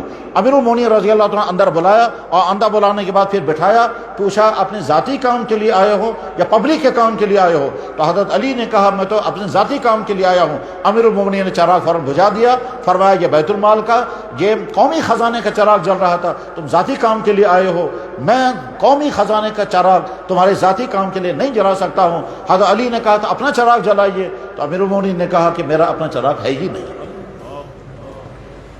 آدھی دنیا پر حکومت چل رہی تھی فاروق اعظم کی، اور گھر کے اندر چراغ نہیں تھا۔ روشن تاریخ ہے۔ تو میرے بھائیوں، دینی مدرسوں کے اہم ترین جلسہ امت کو میسیج دینا ہے کہ جن خرابیوں میں تم مبتلا ہوتے جا رہے ہو، ان خرابیوں کو خرابیاں سمجھو اور اپنے آپ کو نکالو۔ یہاں اس مدرسے میں اس وقت جلسہ ہے، یہاں تمام علماء صبح سے بیان کرتے آئے ہیں، مختلف موضوعات پر بیانات ہوئے ہوں گے، ان تمام بیانات کو آپ نے سنا ہوگا، یاد کریں اور میں پیغام لے کر کے جائیں۔ اگر ہم اس پورے پیغام کو اگر سمیٹ کر کے بات کہنا چاہیں تو تمام والدین یہ عہد کر کے اٹھیں کہ اپنے بچوں کو بگڑنے سے بچانا ہے، اور یاد رکھیں اگر والدین نے اپنے بچوں کی فکر نہیں کی تو تمہارے یہی بچے تمہاری وبال جان بنیں گے۔ ظاہر ہے جب تمہارا بچہ بدکاریوں میں چلا گیا، جب تمہارا بچہ ڈرگس کا شکار ہو گیا، جب تمہارا بچہ چوریوں میں پڑ گیا، جب تمہارا بچہ موبائل کے غلط یوزنگ کا استعمال کرنے لگ گیا، جب تمہارا بچہ ایسا ہو اس کی آنکھ بھی گنہگار، اس کے کان بھی گنہگار، اس کا سوچ بھی گنہگار، وہ راتوں میں گناہوں میں ہے، وہ کسی کا پیچھا کر رہا ہے، وہ غلط راستوں سے اب وہ پیسہ جمع کرنے کی کوشش کر رہا ہے، تو یہ بچہ نہ اپنے لیے رحمت بنے گا تو تمہاری کیسے رحمت بنے گا؟ تم بعد میں پچھتاؤ گے کہ کاش مجھے اس طرح کا بچہ نہ ہوتا، میں بے اولاد بہتر تھا، مگر ایسی اولاد مجھے نہیں ہونی چاہیے تھی۔ ہم نے کتنے ہی والدین کو دیکھا روتے ہوئے، اور وہ کہتے ہیں یہ بہتر تھا ہم بغیر اولاد کے ہوتے، مگر یہ مصیبت نہ ہوتی جو مصیبت ہم کو مسلط ہو گئی ہے۔ تو والدین یہ میسیج لے کر کے یہاں سے جائیں، اپنے بچوں کی کڑی سے کڑی نگرانی کرنی ہے، مگر کڑی نگرانی کرنے کے لیے بڑی سمجھداری برتنی ہوگی۔ اگر آپ نے ظلم و زیادتی شروع کر دی، ڈانٹ ڈپٹ شروع کر دی، اور مار دھاڑ شروع کر دی، یا تعان و تشنیع شروع کر دی، تو آپ کا بچہ ریئیکٹ کرے گا، اور ریئیکٹ کرنے کے نتیجے میں پھر وہ آپ کی بات اس کو ہضم نہیں ہوگی۔ بگڑے ہوئے بچوں کو سدھارنا آسان نہیں ہے، بہت مشکل ہے، اس میں سیکھنا پڑے گا کہ اگر بچہ بگڑ رہا ہے تو اس کو کیسے بگاڑ سے واپس نکالیں گے، چاہے وہ کسی بھی قسم کے بگاڑ کا شکار ہو، چاہے وہ غلط افیئرز میں پھنس رہا ہو، چاہے وہ بوائے فرینڈ اور گرل فرینڈ کے چکر میں برباد ہو رہا ہو، چاہے وہ ڈرگس کا شکار ہو رہا ہو، چاہے وہ میوزک اور ڈانس کا شکار ہو رہا ہو، چاہے کسی اور خرابی کا شکار ہو رہا ہو، اس خرابی سے نکالنے کے لیے بڑی حکمتوں کی ضرورت ہے، بڑے تدبر کی ضرورت ہے، اور اس کے لیے پہلے اپنے آپ کو بھی سدھارنا ہوگا، اپنے گھر کے ماحول کو پاک صاف رکھنا ہوگا۔ سیدھی بات ہے، جو باپ خود 5 گھنٹے تک موبائل کے ساتھ لگا رہے گا اور وہ یہ چاہے گا کہ میرا بچہ موبائل کے غلط یوز سے اپنے آپ کو بچائے، تو ناممکن ہے، پہلے آپ کو اپنا سدھار کرنا ہوگا۔ تو والدین یہاں سے میسیج لے کر کے جائیں کہ تم اپنے بچوں کی کڑی نگرانی کرو۔ میرے بھائیو، جس طرح سے والدین کی فکر ہوتی ہے ہمارے بچے کے پاس تعلیم اچھی ہو، ہمارے بچے کی صحت اچھی ہو، ہمارے بچے کو آگے چل کر کے جاب ملے، ہمارے بچے کے آگے چل کر کے اس کو روزگار بھی اچھا ملے اور شادی بھی اچھا ہو، ٹھیک اسی طرح سے فکر کرنی ہے کہ ہمارے بچوں کا کردار بھی اچھا ہو، یہ صحیح مسلمان رہے، یہ بگڑ نہ جائے، یہ خرابیوں کا شکار نہ ہو جائے، یہ گناہوں میں ڈوب نہ جائے، اس کی آنکھیں، اس کا کان، اس کی زبان اور اس کی خوبصورت جوانی گناہوں سے لت پت نہ ہو جائے۔ اگر تم نے تمنا کی ہمارے بچے کا کیریئر اچھا ہونا چاہیے اور اس کے کیریکٹر کی فکر نہیں کی، تو یاد رکھیں آپ کے بچے کا کیریئر اچھا نہیں بن سکتا، کیونکہ اس کا کیریکٹر خراب ہو گیا ہے۔ کیریئر ڈیپینڈ کرتا ہے کیریکٹر کے صحیح ہونے پر، اور کیریکٹر مسلمان کا بنتا ہے اس کا ایمان پختہ ہو، وہ ہر وقت اللہ سے ڈرتا ہو، وہ گناہ سے بچتا ہو، حرام چیزوں سے اپنے آپ کو دور کرتا ہو، اور وہ اپنے لیے رول ماڈل بنائے محمد رسول اللہ صلی اللہ علیہ وسلم کو. تب جب یہ کیریکٹر ہوگا تو تب اس کا کیریئر بھی اچھا ہوگا. سوسائٹی کے اندر جہاں جہاں جو خرابیاں ہیں، وہاں کے تمام والدین کی ذمہ داری ہے کہ وہ دیکھیں سوسائٹی میں خرابیاں کیا کیا آ رہی ہیں، ان خرابیوں سے اپنے بچوں کی فکر کریں. اور نوجوان لڑکوں کے نام اور لڑکیوں کے نام میسیج اگر اس جلسے سے کوئی دیا جا سکتا ہے تو وہ یہ ہے کہ اگر تم ان تمام خرابیوں سے بچے ہوئے ہو جن خرابیوں میں برباد ہو جاتے ہیں لڑکے اور لڑکیاں، تو پھر آگے چل کر کے اور اپنی حفاظت کرنا. اور اگر خدا نخواستہ تم کسی خرابی میں مبتلا ہو گئے، مثلا تمہارے غلط افیئرز چل رہے ہیں، ہماری حدیثوں میں ہیں جناب رسول اللہ صلی اللہ علیہ وسلم نے ارشاد فرمایا کہ اللہ جل شانہ جن باتوں کو بالکل برداشت نہیں کرتے ہیں ان باتوں میں زناکاری بھی ہے. اور زناکاری آنکھوں کی الگ ہوتی ہے، کانوں کی الگ ہوتی ہے، پاؤں کی الگ ہوتی ہے. انسان جب چلتا ہے کسی نامحرم کے ملنے سے لیے، میل اور فیمیل آپس میں ایک دوسرے کی طرف جب چلیں گے تو یہ پاؤں کی زناکاری ہے. جب میسیج کریں گے تو یہ میسیج کی ذمہ داری، اور جب وہ بات کریں گے تو یہ کانوں کی اور زبان کی زناکاری ہوئی. اور جب ایک دوسرے کو دیکھیں گے تو یہ اللہ کے نبی نے فرمایا العینان تزنیان والاذنان تزنیان والرجلان تزنیان والیدان تزنیان. آنکھیں بھی زنا کرتی ہیں، پاؤں بھی زنا کرتے ہیں، ہاتھ بھی زنا کرتے ہیں. والفرج یصدق، اور بعد میں آخری مرحلہ آتا ہے جس آخری مرحلے سے اللہ تعالیٰ حفاظت فرمائے. ہمارے نبی محمد رسول اللہ صلی اللہ علیہ وسلم کی خصوصیت کہ جرائم کے سزائیں بیان کرتے تھے. اگر تم نے یہ جرم کیا آگے یہ سزا لگے گی. اور ایمان والا جانتا ہے کہ مجھے مرنے کے بعد زندہ ہونا ہے، اپنے سارے اعمال کا اللہ کے ہاں حساب دینا ہے، اور ایک ایک چیز میں جو چیز میں دنیا میں کروں گا میں وہ چھپ نہیں سکتی ہیں.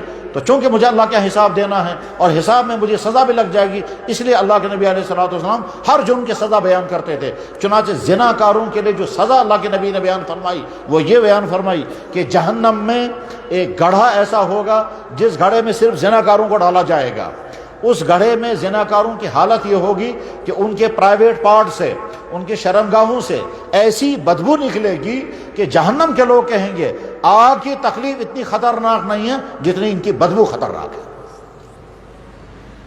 جو نوجوان، جو لڑکے اور لڑکیاں بچے ہوئے ہیں ان کو بہت مبارک، اور جو خدا نخواستہ کسی غلطی کے شکار ہو گئے ہیں تو آج ہی توبہ کر کے اٹھیں. اور جہاں تک یہ بات پہنچ سکے، جہاں تک یہ میسیج جا سکے، وہاں تک کہ نوجوان لڑکوں اور لڑکیوں کو کہ یہی اپیل ہے کہ اپنی جوانی کی حفاظت کریں. غلط افیئرس میں اگر بچے ہوئے ہیں تو بہت مبارک، آئندہ اور حفاظت کرنا. اور اگر خدا نخواستہ یہ مصیبت اور یہ لعنت سوار ہو گئی ہے جو سخت ترین جرم ہے، یاد رکھیں اللہ تعالیٰ شانہ نے مردوں اور عورتوں کے اندر جو سیکچول سسٹم رکھا ہے، جو سیکچول ہارمون ڈیولپ ہوتے ہیں، یہ اللہ کے خاص مقصد ہے. یہ کوئی عیاشی کے لیے نہیں ہے، یہ زناکاریوں کے لیے نہیں ہے. وہ تو اللہ نے اس لیے رکھا ہے کہ آگے چل کر کے مرد کو مرد بن کر زندگی گزارنی ہے، اپنی بیوی کے حق ادا کرنے ہیں. عورت کو عورت بن کر زندگی گزارنی ہے، اس کے ذریعے سے اولاد آئے گی. یہ جو اللہ نے سسٹم پیدا کیا ہے اس کی غلط یوزنگ سے اللہ نے منع کر دیا، اس کا غلط استعمال مت کرنا. یا بھی کچی زندگی ہے، جب تم مکمل بالغ ہو جاؤ گے اور تم ادھر سے وہ لڑکیاں مکمل بالغ ہو جائیں گی، پھر تمہارا آپس میں باقاعدہ نکاح ہوگا. نکاح ہونے کے بعد جو تمہارا آپس میں تعلق ہوگا وہ ہوگا حلال تعلق، اور اس سے پہلے جو تمہارے تعلقات ہوں گے وہ مجرمانہ تعلقات ہوتے ہیں. اور جب کسی قوم میں زناکاری پھیل جاتی ہے تو اس پر اللہ تعالیٰ شانہ کی طرف سے جو قسم کی سزائیں آتی ہیں، ان سزاؤں میں سے ایک سزا آتی ہے ایسی بیماریاں پھیلیں گی کہ جن بیماریوں کا تذکرہ بھی اس سے پہلے لوگوں نے نہیں سنا ہوگا. یہ جو پچھلے چند سالوں میں کووڈ دنیا میں آیا تھا، جس کووڈ کا تذکرہ پوری دنیا میں، پورے میڈیکل سائنس میں تھا ہی نہیں کہیں بھی. یہ کوڑی کیوں دنیا میں آیا تھا؟ لوگوں نے تو طرح کہنے لگے صاحب چائنا کے فلانے شہر سے کوئی وائرس نکل گیا اور وہ ساری دنیا میں پھیل گیا. بہرحال ڈاکٹر کیا کہیں گے اور اسی طرح سے میڈیا والے کیا کہیں گے، لیکن ہم خالص اسلامی نقطہ نظر سے جب غور کرتے ہیں اور اللہ کے بھیجے ہوئے میسیج کی روشنی میں جب غور کرتے ہیں تو پتہ یہ چلتا ہے کہ جب دنیا زناکاریوں سے بھرنے لگی، جب شراب سے بھرنے لگی، تو اللہ تعالیٰ شاہ نے وائرس بھیج دیا، اور وائرس بھیجنے کے بعد پھر لاکھوں انسانوں کو لے لیا. اور اگر لوگ نہیں سدھریں گے اس سے خطرناک وائرس اور آئے گا. یہ تمام دنیا کے لیے میسیج ہے کہ اگر دنیا کے انسانوں میں سدھار نہیں آیا اور یہ زناکاریوں کا سلسلہ نہیں رکا، یہ ڈرگز پھیلانے کا سلسلہ نہیں رکا، اور یہ ظلم کا سلسلہ نہیں رکا، تو اللہ کو طاقت ہے اس سے علاوہ کوئی دوسرا وائرس بھیجے گا، جس وائرس کا مقابلہ نہ انسانوں کی فوجیں کر پائیں گی، نہ سائنس کر پائے گی، اور نہ اس کو کنٹرول کیا جا سکے گا۔ ایک وائرس بھیجا جو نظر بھی نہیں آتا تھا، اور ساری دنیا میں ہزاروں لاکھوں کو لے لیا، کہ جہاں ترقی یافتہ ممالک بھی سنسان کر دیے تھے، اور جہاں جن قلبوں میں عیاشیں ہوتی تھی ان میں کوے بولنے لگے تھے، کیونکہ اللہ کی طاقت یہ ہے۔ قرآن میں اللہ تعالیٰ شانہ کہتے ہیں میری طاقت وہ ہے کہ میں نے فرعون کو، نمرود کو اس طرح سے میلیا میٹ کر دیا، ان کا نام لینا ہوا باقی۔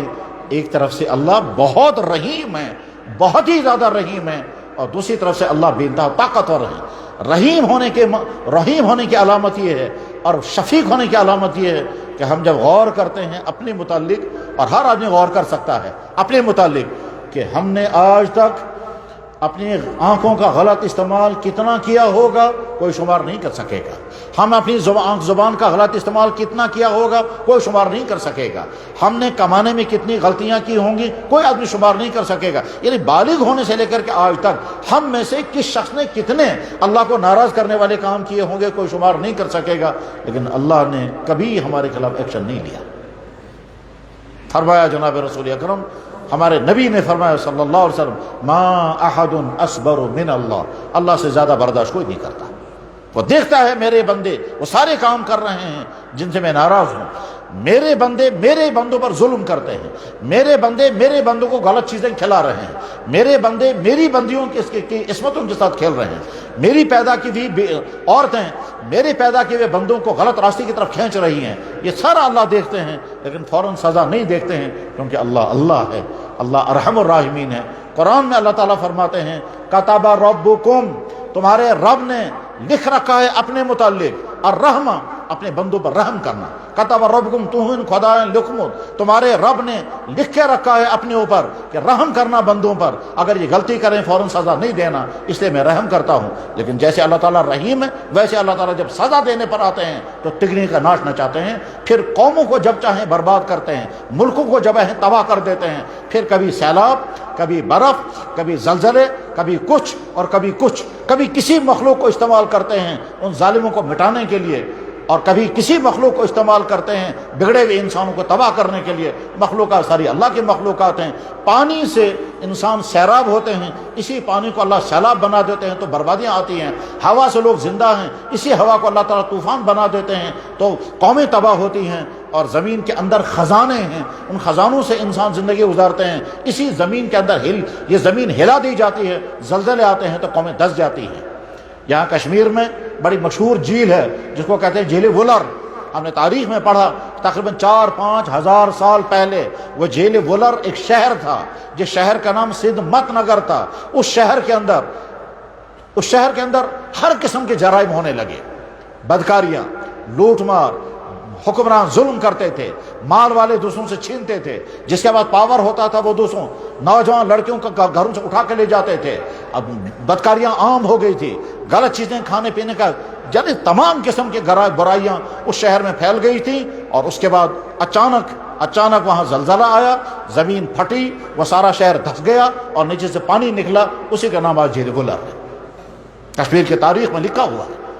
اللہ کو طاقت ہے، جب کسی جگہ کے لوگ سدھرتے نہیں ہیں تو کچھ عرصے تک اللہ دیکھتے ہیں، اور اس کے بعد جب فیصلہ کرتے ہیں ان کو فنا کر دو، مٹا دو، اپنی کسی مخلوق کو استعمال کر لیتے ہیں، اور اس مخلوق کے ذریعے سے وہاں کے ان مجرموں کو برباد کر دیا جاتا ہے۔ تو میرے بھائیوں، جن نوجوانوں کو اللہ نے اپنی ہمت عطا فرمائی وہ برائیوں سے بچے ہوئے ہیں، آئندہ اپنی حفاظت اور کریں۔ اور جو نوجوان خدا نخواستہ اس طرح کی خرابیوں میں پھنس گئے ہیں، یعنی تم ڈرگس کا شکار ہو گئے ہو، تو سمجھ لو تم نے اپنی جوانی کو آگ لگانی شروع کر دی۔ اور جو آدمی 2 یا 3 مرتبہ اس میں مبتلا ہو گیا پھر اپنے آپ کو اس میں سے نکال نہیں سکے گا، یہ وہ مصیبت ہے، یہ وہ جال ہے، یہ وہ رسی ہے جو اس میں پھنس جاتا ہے، اس کے بعد اپنے آپ چاہتا بھی ہے اپنے آپ کو اس سے نکالنا تو نہیں نکال سکے گا۔ جس انسان کو اس کی عادت لگ جاتی ہے وہ بعد میں گھر کی کڑیاں بیچتا ہے، وہ اپنی ماؤں کے زیورات چھپا کے بیچتے ہیں، وہ سڑکوں کے اندر گٹر اٹھا کے بیچتے ہیں، وہ گھر کی قیمتی چیزیں اٹھا کے بیچتے ہیں اور اپنی وقتی ضرورتیں پوری کرتے ہیں۔ میں اس گاؤں کو جانتا ہوں جس گاؤں کے ایک نوجوان لڑکے نے یہ کہا کہ مجھے 50 روپے چاہیے تاکہ میں اپنی ایک وقت کے خوراک پوری کر لوں، چاہے مجھے اپنی بہن کسی کو دینی پڑے۔ اس گاؤں کو میں جانتا ہوں جس گاؤں کے نوجوان نے یہ جملہ بولا تھا، کہا مجھے سب بیقراری ہے، اپنے بیقراری کو دور کرنے کے لیے مجھے اگر بہن کہیں بھیجنی پڑے میں تیار ہوں، مگر مجھے 50 روپے چاہیے، کیونکہ ڈرگس کا عادی ہو گیا تھا، اور جب اس کو خوراک نہیں ملتی تو اس کے پورے جسم میں کرنٹ لگتے ہیں، اور پورے جسم میں جیسے چونٹیاں چلتی ہیں، اس خون کے اندر چونکہ وہ وائرس آ چکا ہوتا ہے اور اس کو بیقرار رکھتا ہے، جب تک اسے وہ نہیں ملے گا تب تک وہ کچھ نہیں کر سکے گا، اس کے بھوک ختم، اس کی نیند ختم، اس کا سکون ختم، اس کی تعلیم ختم، سب کچھ ختم ہو جاتا ہے۔ تو میرے نوجوان بھائیوں، تمہارے لیے میسیج ہے اس جلسے سے کہ اپنی جوانی کی حفاظت کرو، اپنی ایمان کی، اپنی کردار کی، اپنے اخلاق کی، اپنی صحت کی، اور ان تمام برائیوں سے اپنے آپ کو بچانے کا عہد، جن برائیوں میں نوجوان برباد ہو جاتے ہیں۔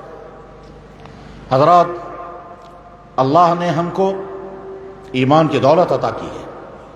ایمان کے معنی ہم اعلان کرتے ہیں یہ کائنات بنانے والا، اس کائنات ایک اللہ ہے، اسی اللہ نے ہم کو پیدا کیا، اسی اللہ نے اپنی قدرتوں اپنی حکمتوں کے ساتھ یہ کائنات چلائی، اسی اللہ نے دنیا کے انسانوں کو صحیح راستہ دکھانے کے لیے نبی بھیجے، اور آخری نبی محمد رسول اللہ۔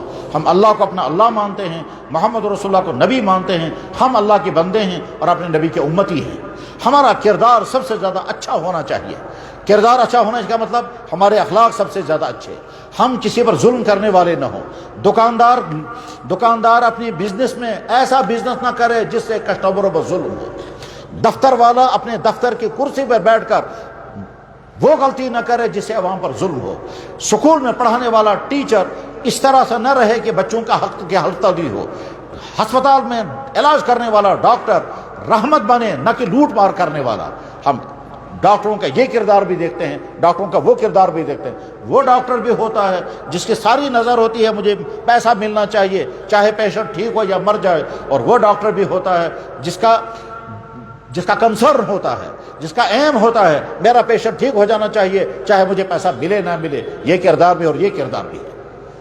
ہم کو اللہ نے ایمان کی دولت عطا فرمائی، ہم مسلمان ہیں، مسلمان کے لیے آئیڈیل لائف محمد رسول اللہ صلی اللہ علیہ وسلم کی ہے۔ لہٰذا جو جوانی کی زندگی گزار رہے ہیں وہ یہاں سمجھ کر کے جائیں، تمہارے لیے آئیڈیل لائف محمد رسول اللہ کی جوانی ہے۔ جو شوہر بن کر زندگی گزار رہے ہیں ان شوہروں کے لیے نمونہ محمد رسول اللہ کی جوانی ہے۔ جو بزنس کر رہے ہیں ان کے لیے نمونہ ہے محمد رسول اللہ، کیونکہ انہوں نے بھی بزنس کیا۔ جو کرسی پر بیٹھ کر کے نظام چلا رہے ہیں ان کے لیے نمونہ ہے محمد رسول اللہ، جنہوں نے مدینے میں حکومت قائم کی اور ہوتے ہوتے پھر پورے عرب میں ان کی حکومت چلی ہے۔ اس محمد رسول اللہ حکمران ہونے کی حیثیت سے کبھی کسی پر کوئی ظلم نہیں کیا، کبھی کسی کا حق نہیں مارا، کبھی کسی کو کوئی دکھ نہیں پہنچا، بلکہ انہوں نے تو یہاں تک کیا کہ مالداروں سے زکوٰۃ لی، اپنے لیے اور اپنے خاندان کے لیے حرام کر دی، تاکہ کل کو کوئی نہ یہ کہے، کیا کہے گا کہ صاحب لوگوں سے زکاتیں جمع کی اور اپنے خاندان والوں کو کھلایا اور پلایا۔ اللہ کے نبی نے سیدوں کے لیے زکوٰۃ حرام کر دی تھی۔ ایک مرتبہ آپ کے گھر میں کھجوروں کی بوری بھری ہوئی تھی اور وہ زکوٰۃ کی کھجوریں تھیں، غریبوں میں تقسیم کرنے کے لیے تھی۔ آپ کا فاطمہ رضی اللہ تعالیٰ کا بیٹا حضرت حسن، جس کو نواسہ کہتے ہیں، اور نواسہ ہر ایک کو پیارا ہوا کرتا ہے، نواسے حسن نے کھجور کی بوری سے ایک کھجور منہ میں ڈالی تو آپ علیہ الصلوۃ والسلام یعنی ہمارے نبی نے انگلی لے کر کے اس کے منہ سے وہ کھجور باہر نکال دی، فرمایا حسن یہ زکوٰۃ کی کھجور ہے، تمہارے لیے حلال نہیں ہے، تو ایک کھجور کھانے نہیں دی اپنے بچے کو۔ اس نبی کے ہم امتی ہیں، ہم اس نبی کے امتی ہیں کہ جب 10 لاکھ مربع میل پر ان کی حکومت چل رہی تھی، اس وقت جب وہ دنیا سے جا رہے تھے ان کے گھر میں کھانے کا انتظام نہیں تھا۔ آپ کی تمام ازواج مطہرات یعنی آپ کی بیویاں جو مسلمانوں کی مائیں ہیں، ان مسلمانوں کی ماؤں کے پاس کھانے کا کوئی انتظام نہیں تھا، وہ بھوکی پیاسی تھی اور اللہ کے نبی دنیا سے رخصت ہو گئے۔ بخاری میں حدیث ہے، جناب رسول اللہ صلی اللہ علیہ وسلم کے متعلق حضرت عائشہ فرماتی ہیں کہ اللہ کے نبی دنیا سے رخصت ہو گئے، ان کی زرہ ایک یہودی کے پاس بند تھی، کیونکہ یہودی سے اناج لایا گیا تھا ازواج مطہرات کو کھلانے پلانے کے لیے۔ اللہ کے نبی اپنی زرہ چھڑا نہ سکے، وہ وہیں رہ گئی اور اللہ کے نبی دنیا سے رخصت ہو گئے۔ 10 لاکھ مربع میل پر چلنے والی حکومت اور اس کا حکمران اس حال میں ہے، ان کے گھر میں کھانا نہیں تھا۔ ہم اعلان کہتے ہیں دنیا کے تمام جوانوں کے لیے سب سے بہترین رول ماڈل محمد رسول اللہ، دنیا کے تمام ہسبینڈوں کے لیے سب سے بہترین رول ماڈل محمد رسول اللہ، دنیا کے تمام بزنس مینوں کے لیے سب سے بہترین رول ماڈل محمد رسول اللہ، دنیا کے تمام حکمرانوں کے لیے سب سے بہترین رول ماڈل محمد رسول اللہ، دنیا کے تمام ججوں کے لیے سب سے بہترین رول ماڈل محمد رسول اللہ۔ محمد صلی اللہ علیہ وسلم نے اعلان کیا تھا اگر میری بیٹی فاطمہ بھی چوری کرے گی اس کا بھی ہاتھ کاٹا جائے گا۔ یہ عدل تھا، یہ انصاف تھا۔ اور ساتھ میں یہ بھی فرمایا اگر کسی شخص نے چرب زبانی سے میرے ہاتھ سے غلط فیصلہ کرایا اور اس کے بعد تم مال لے کر کے جاؤ گے میرے فیصلے سے، وہ مال تمہاری حلال نہیں ہوگا۔ اللہ کے نبی علیہ السلام نے فیصلہ کیے، فیصلے میں ایک طرف سے آپ کے خاندان کے لوگ ہوتے تھے، ایک طرف اجنبی ہوتے تھے، آپ اجنبیوں کا ساتھ دیتے تھے، خاندان کا ساتھ نہیں دیتے تھے، کیونکہ فرماتے تھے حق پر۔ ایک مرتبہ محمد رسول اللہ صلی اللہ علیہ وسلم کی خدمت میں کچھ علاقے کے غریب لوگ آئے، ان غریب لوگوں نے کہا حضرت ہمارے یہاں بڑی بھوک مری ہے، کھانا پینا میسر نہیں ہے، آپ ہماری کوئی مدد کریں۔ اللہ کے نبی کے پاس اس وقت کوئی مدد کرنے کی صورت نہیں تھی، کوئی مال نہیں تھا، سوچتے رہے، اتنے میں ایک شخص آیا۔ اس شخص نے کہا جناب آپ ان کی مدد کرنا چاہتے ہیں، میں آپ کو قرضہ دوں گا، میں آپ کو قرضہ دوں گا، آپ ان کی مدد کریں۔ آپ نے فرمایا ٹھیک ہے، قرضے کی واپسی کب تک ہوگی؟ اسے ٹائم طے کر دیا، اتنے ٹائم کے اندر آپ قرضہ واپس کر دیں گے۔ آپ نے ان سے پیسہ لیا اور ان غریبوں کو دے دیا، وہ غریب لوگ اپنے علاقے میں چلے گئے، اور جو ٹائم رکھا تھا قرضہ کے ادا کرنے کا وہ ٹائم ابھی پورا نہیں ہوا تھا۔ ایک دن جناب رسول اللہ صلی اللہ علیہ وسلم قبرستان میں تھے جنازہ پڑھنے کے لیے، تو وہ شخص آ گیا اور آ کر کہنے لگا میرا قرضہ کیوں نہیں دے رہے ہیں آپ علیہ السلام نے فرمایا بھائی ابھی تو ٹائم نہیں آیا اس کا، ابھی تو اتنا وقت باقی ہے۔ اس نے وہاں سے بد کلامی شروع کی۔ حضرت ابوبکر صدیق، حضرت عمر فاروق اور کئی صحابہ کھڑے دیکھتے رہے، وہ شخص بد کلامی کرتا رہا، حضور ہنستے رہے۔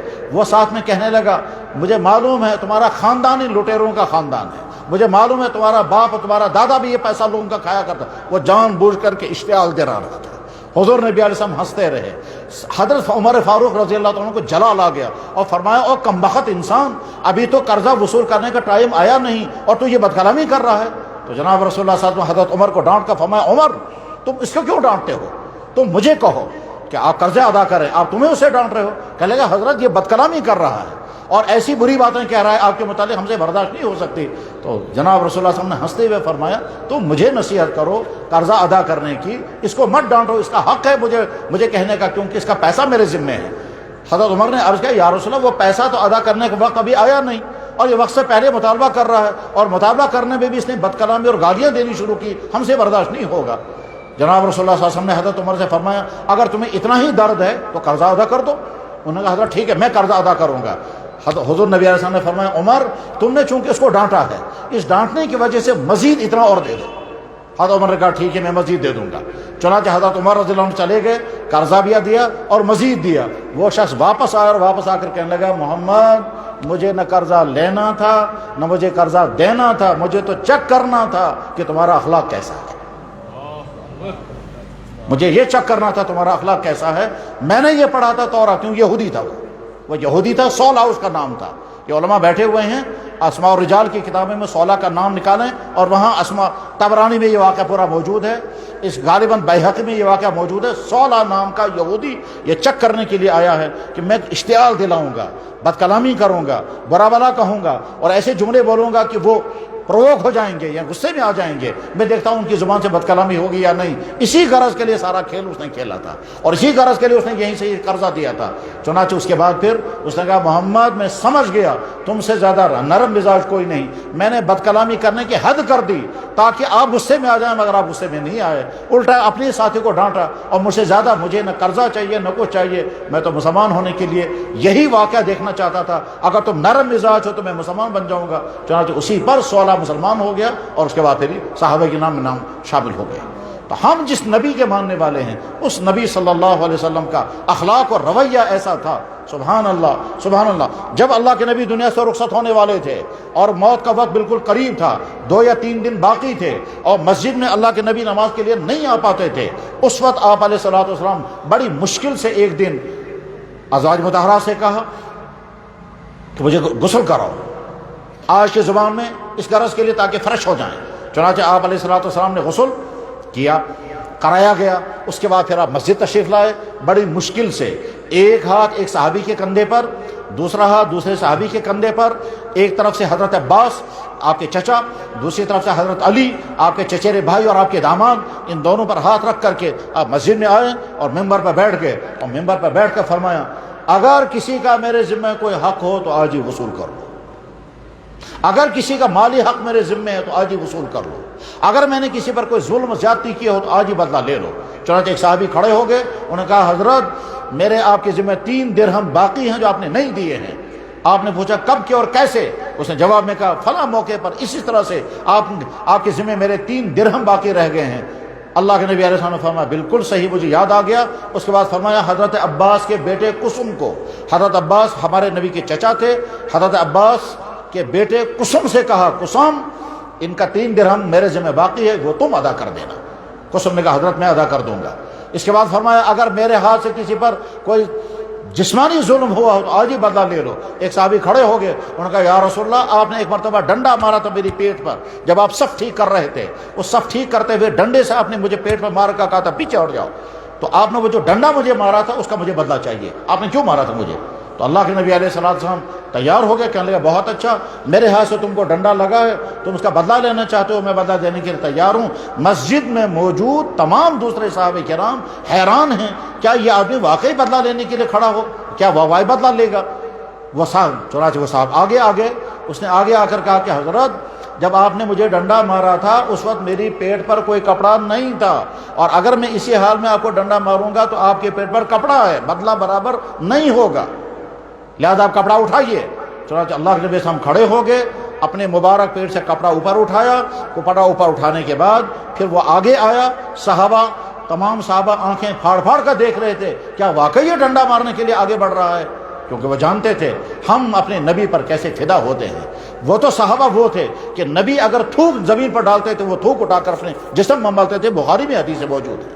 وہ تو وہ صحابہ تھے کہ اللہ کے نبی علیہ السلام کے جیسی محبتیں صحابہ کرام نے نبی سے کی ہیں، اس کائنات میں کسی نے بھی کسی سے ایسی محبتیں نہیں کی ہیں، کسی نبی کو ایسے محبت کرنے والے افراد نہیں ملے ہیں جیسے محبت کرنے والے افراد صحابہ کرام اپنے نبی کے ساتھ تھے۔ اور آج بھی ایمان والوں کے دل میں اپنے نبی کی بے انتہا محبت ہوتی ہے اور ہونی چاہیے، اور تب تک مومن مکمل نہیں بن سکتا جب تک اس کے دل میں اپنے نبی کی محبت اس کائنات کے ہر فرد سے زیادہ ہونی چاہیے۔ نہ ماں باپ کی محبت ایسی، نہ اولاد کی محبت ایسی جیسی محبت اپنے نبی کی۔ لا یؤمن احدکم حتی اکون احب الیہ من والدی وولدہ والناس اجمعین۔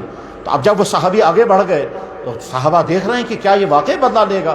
اللہ کے نبی نے بیماری کی حالت میں آہستہ آہستہ اپنے مبارک پیٹ سے اپنا مبارک کرتا اوپر اٹھا لیا تاکہ وہ آگے بڑھ کر کے بدلہ لے لے۔ چنانچہ وہ چند قدم آگے آیا اور آپ کے مبارک پیٹ پر مسلسل بوسے لیتا رہا اور آنکھوں سے آنسو گرتے رہے کہ حضرت مجھے تو یہ بدلہ آپ سے لینا تھا۔ ہم جس نبی کے ماننے والے ہیں اس نبی کا رویہ ایسا تھا۔ میرے بھائیو عہد کر کے اٹھیں، ہمارے ذریعے سے کسی پر ظلم نہ ہو، ہم کسی کا مال ہڑپ نہ کریں، ہم کسی کو دھوکہ نہ دیں، ہم کوئی فراڈ نہ کریں، ہم کوئی کرپشن نہ کریں، ہم کوئی ڈرگس نہ کریں، ہم بدکاریوں سے دور رہیں، ہم اپنے بیٹوں اور بیٹیوں کی صحیح نگرانی کریں، ہم سوسائٹی کے اتنے اچھے انسان بنیں کہ ہم رحمت ہی رحمت بنیں۔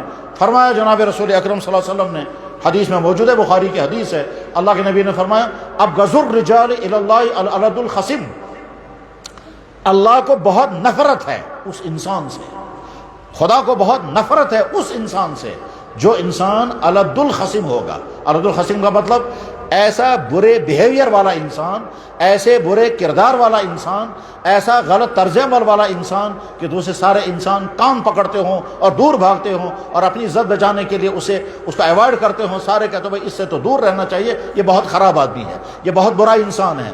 ایسے انسان کے متعلق اللہ کے نبی نے فرمایا اللہ کہتے ہیں مجھے بھی اس سے نفرت ہے۔ اس کا مطلب کیا ہوا؟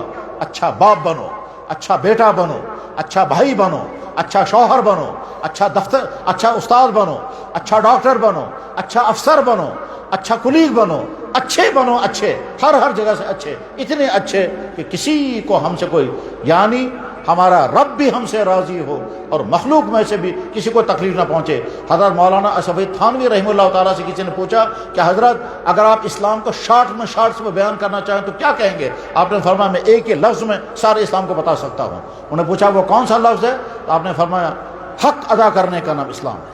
اللہ کا حق ادا کرو، نبی کا حق ادا کرو، والدین کا حق ادا کرو، بیوی شوہر کا حق ادا کرے، شوہر بیوی کا حق ادا کرے، دکاندار کسٹمر کا حق ادا کرے، کسٹمر دکاندار کا حق ادا کرے، افسر ماتحت کا حق ادا کرے، ملازم عوام کا حق ادا کرے، لیڈر قوم کو صحیح راستے پر چلائے، ہر انسان کے ذمہ حق ہے، حق ادا کرنے کا نام دین ہے۔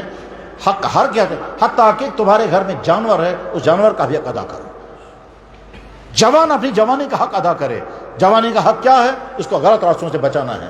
قرآن کی آیت پڑھ کر کے میں بات ختم کر رہا ہوں۔ اللہ تعالیٰ شانہ قرآن کریم میں فرماتے ہیں، انسانوں کو مخاطب بنا کر، جن انسانوں نے جرائم کر کر کے اپنے آپ کو خدا کے غضب کا شکار بنا لیا ہوگا، ان انسانوں کو مخاطب کر کے اللہ تعالیٰ شانہ کہتے ہیں وَيَوْمَ، وہ دن یاد رکھنا، يَعَزُّ الظالم، تم ظالم جس دن انگلیوں کو کاٹو گے، اپنے ہاتھوں کو کاٹو گے افسوس کے ساتھ، یقول یا ویلتا لیتنی لم اتخذ فلانا خلیلا، افسوس کرو گے کاش میں نے فلاں کو اپنے دوست نہ بنایا ہوتا جسے مجھے برباد کر دیا، کاش میں نے نبی کی بات مانی ہوتی اور نبی کے راستے پر میں چلا ہوتا۔ وہ نوجوان جو راتوں کو موبائل کا غلط یوز کرتے ہیں، اس کا مطلب وہ اپنی آنکھوں پر ظلم کر رہے ہیں، وہ اپنے مزاج پر ظلم کر رہے ہیں، اپنے مائنڈ سیٹ کو برباد کر رہے ہیں، اپنے اندر کے پائے جانے والے اس سیکس کو جو اللہ نے بطور نعمت کی عطا کی ہے، اس کو غلط راستے کی طرف استعمال کرنے کے لیے آپ ابھار رہے ہیں۔ یہ ظلم ہے۔ یاد رکھیں، اللہ ہر انسان کا ہر وقت دیکھ رہا ہے، فرشتے ہر انسان کے ساتھ لگے ہوئے سارا ریکارڈ کر رہے ہیں، اور اس کے بعد یہ باڈی جو اللہ نے بنائی ہے، یہ باڈی انسان کی تمام چیزوں کو ریکارڈ کر رہی ہے۔ قرآن میں اللہ تعالیٰ شانہ 3 جگہ یہ بات ارشاد فرماتے ہیں کہ انسانوں، تم انسانوں سے چھپ سکتے ہو، مجھ سے نہیں چھپ سکتے، اور اپنے جسم سے بھی چھپ نہیں سکو گے، تمہارا جسم تمہارے ہر چیز کو ریکارڈ کر رہی ہے۔ جب کوئی انسان غلط انٹینشن کے ساتھ دوسرے کو ٹچ کرے تو اس نے ٹچنگ میں مزہ تو اٹھا لیا، لیکن یہی ہاتھ قیامت کے دن گواہی دے گا تم نے غلط انٹینشن کے ساتھ ٹچ کیا تھا۔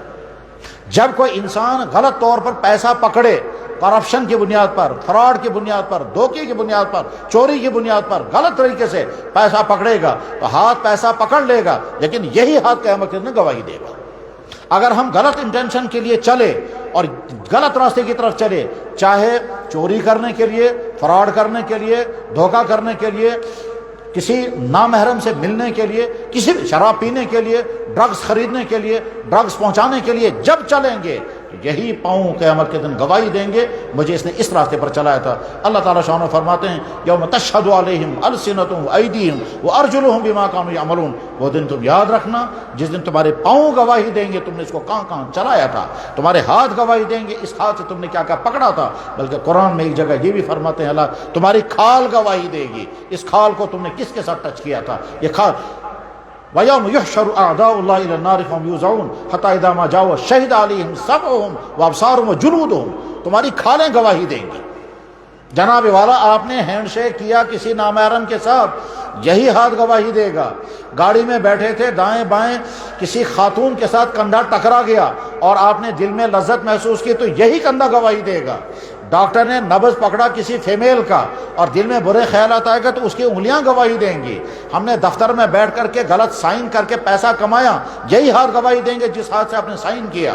ہم نے کسی سے پیسہ کھینچا اور غلط طریقے سے کھینچا، چاہے فراڈ کیا، چاہے کرپشن، چاہے دھوکہ، چاہے کس سے، یہی ہاتھ گواہی دے گا۔ انسان کا یہ جسم انسان کا بنایا ہوا نہیں ہے، یہ تو اللہ کا بنایا ہوا جسم ہے۔ اللہ نے جسم کو یوزنگ کے لیے دیا ہے اور ساتھ میں اس جسم کو آرڈر کیا ہے جس جگہ یہ تمہارا یہ آدمی تمہیں استعمال کرے گا وہ ریکارڈ کر لینا۔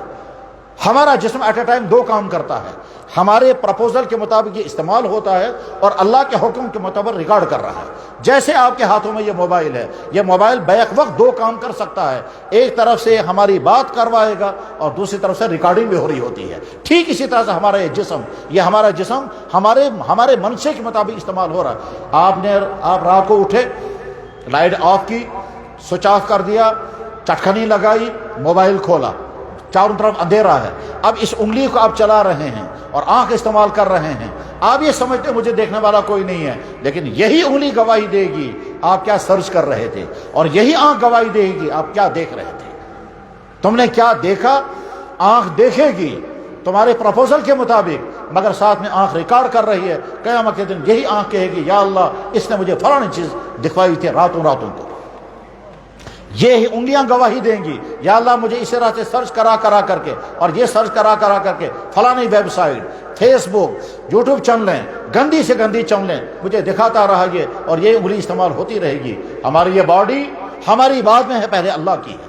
قرآن کریم میں اللہ تعالیٰ شان یہی فرماتے ہیں میرے بھائیوں بس آخری بات یہی ہے، اللہ نے ہم کو اپنا بندہ بنایا، اپنے نبی کا امتی بنایا۔ قیامت کے دن ہم کو اپنے نبی کے سامنے کھڑا ہونا ہے، اللہ کے سامنے کھڑا ہونا ہے، اپنے ایک ایک عمل کا حساب دینا ہے۔ وہاں انکار بھی نہیں کر سکتے، کسی عمل کو چھپا بھی نہیں سکتے۔ ریکارڈنگ بالکل فٹ ہے، ریکارڈنگ مکمل ہے، نہ اللہ کی ریکارڈنگ میں کوئی غلطی ہے، نہ فرشتوں کی ریکارڈنگ میں کوئی غلطی ہوگی، اور نہ جسم گواہی دینے میں کوئی غلطی کرے گا۔ چار جگہ سے ریکارڈنگ چل رہی ہے۔ زمین کے جس خطے پر بیٹھ کر کے انسان کوئی غلط کام کرتا ہے، وہی زمین کا خطہ گواہی دے گا۔ جس جگہ لڑکوں اور لڑکی نے آپس میں غلط ملاقات کی، وہی جگہ گواہی دے گی۔ جہاں بیٹھ کر کے شراب پی گئی، جہاں بیٹھ کر کے ڈرگس لیا گیا، وہی جگہ گواہی دے گی۔ جہاں اللہ کے علاوہ کسی اور کے سامنے ماتھا ٹیکا گیا، وہی جگہ گواہی دے گی۔ یعنی زمین کے جس خطے میں کوئی نیک کام کیا گیا تو زمین گواہی دے گی، برا کام کیا گیا تو اگر کسی جگہ پر ناحق قتل ہوا تو وہی زمین گواہی دے گی۔ اگر کسی کا شراب اور ڈرگس پیا گیا تو وہ جگہ گواہی دے گی۔ کسی کا زنا کاری ہوئی ہے تو وہ کمرہ، وہ ہوٹل، وہ سڑک، وہ بازار، وہ دکان، وہ باغ، وہ گاڑی، جہاں یہ غلط کام ہوگا وہ گواہی دیں گی۔ قرآن کریم اللہ تعالیٰ فرماتے ہیں یومئذ تحدث اخبارها بان ربک اوحالها، اللہ فرمائیں گے زمین کو سناؤ کہاں کیا کیا ہوا ہے، تو زمین سے خبریں آنے لگیں گی۔ جہاں نماز پڑھی گئی، یہاں شراب پی گئی، یہاں بدکاریاں ہوئی ہیں، یہاں فلاں نے یہ کام کیا ہے، انسان کہے گا زمین کو کیا ہو گیا، یہ اندر سے آواز دے رہی ہے۔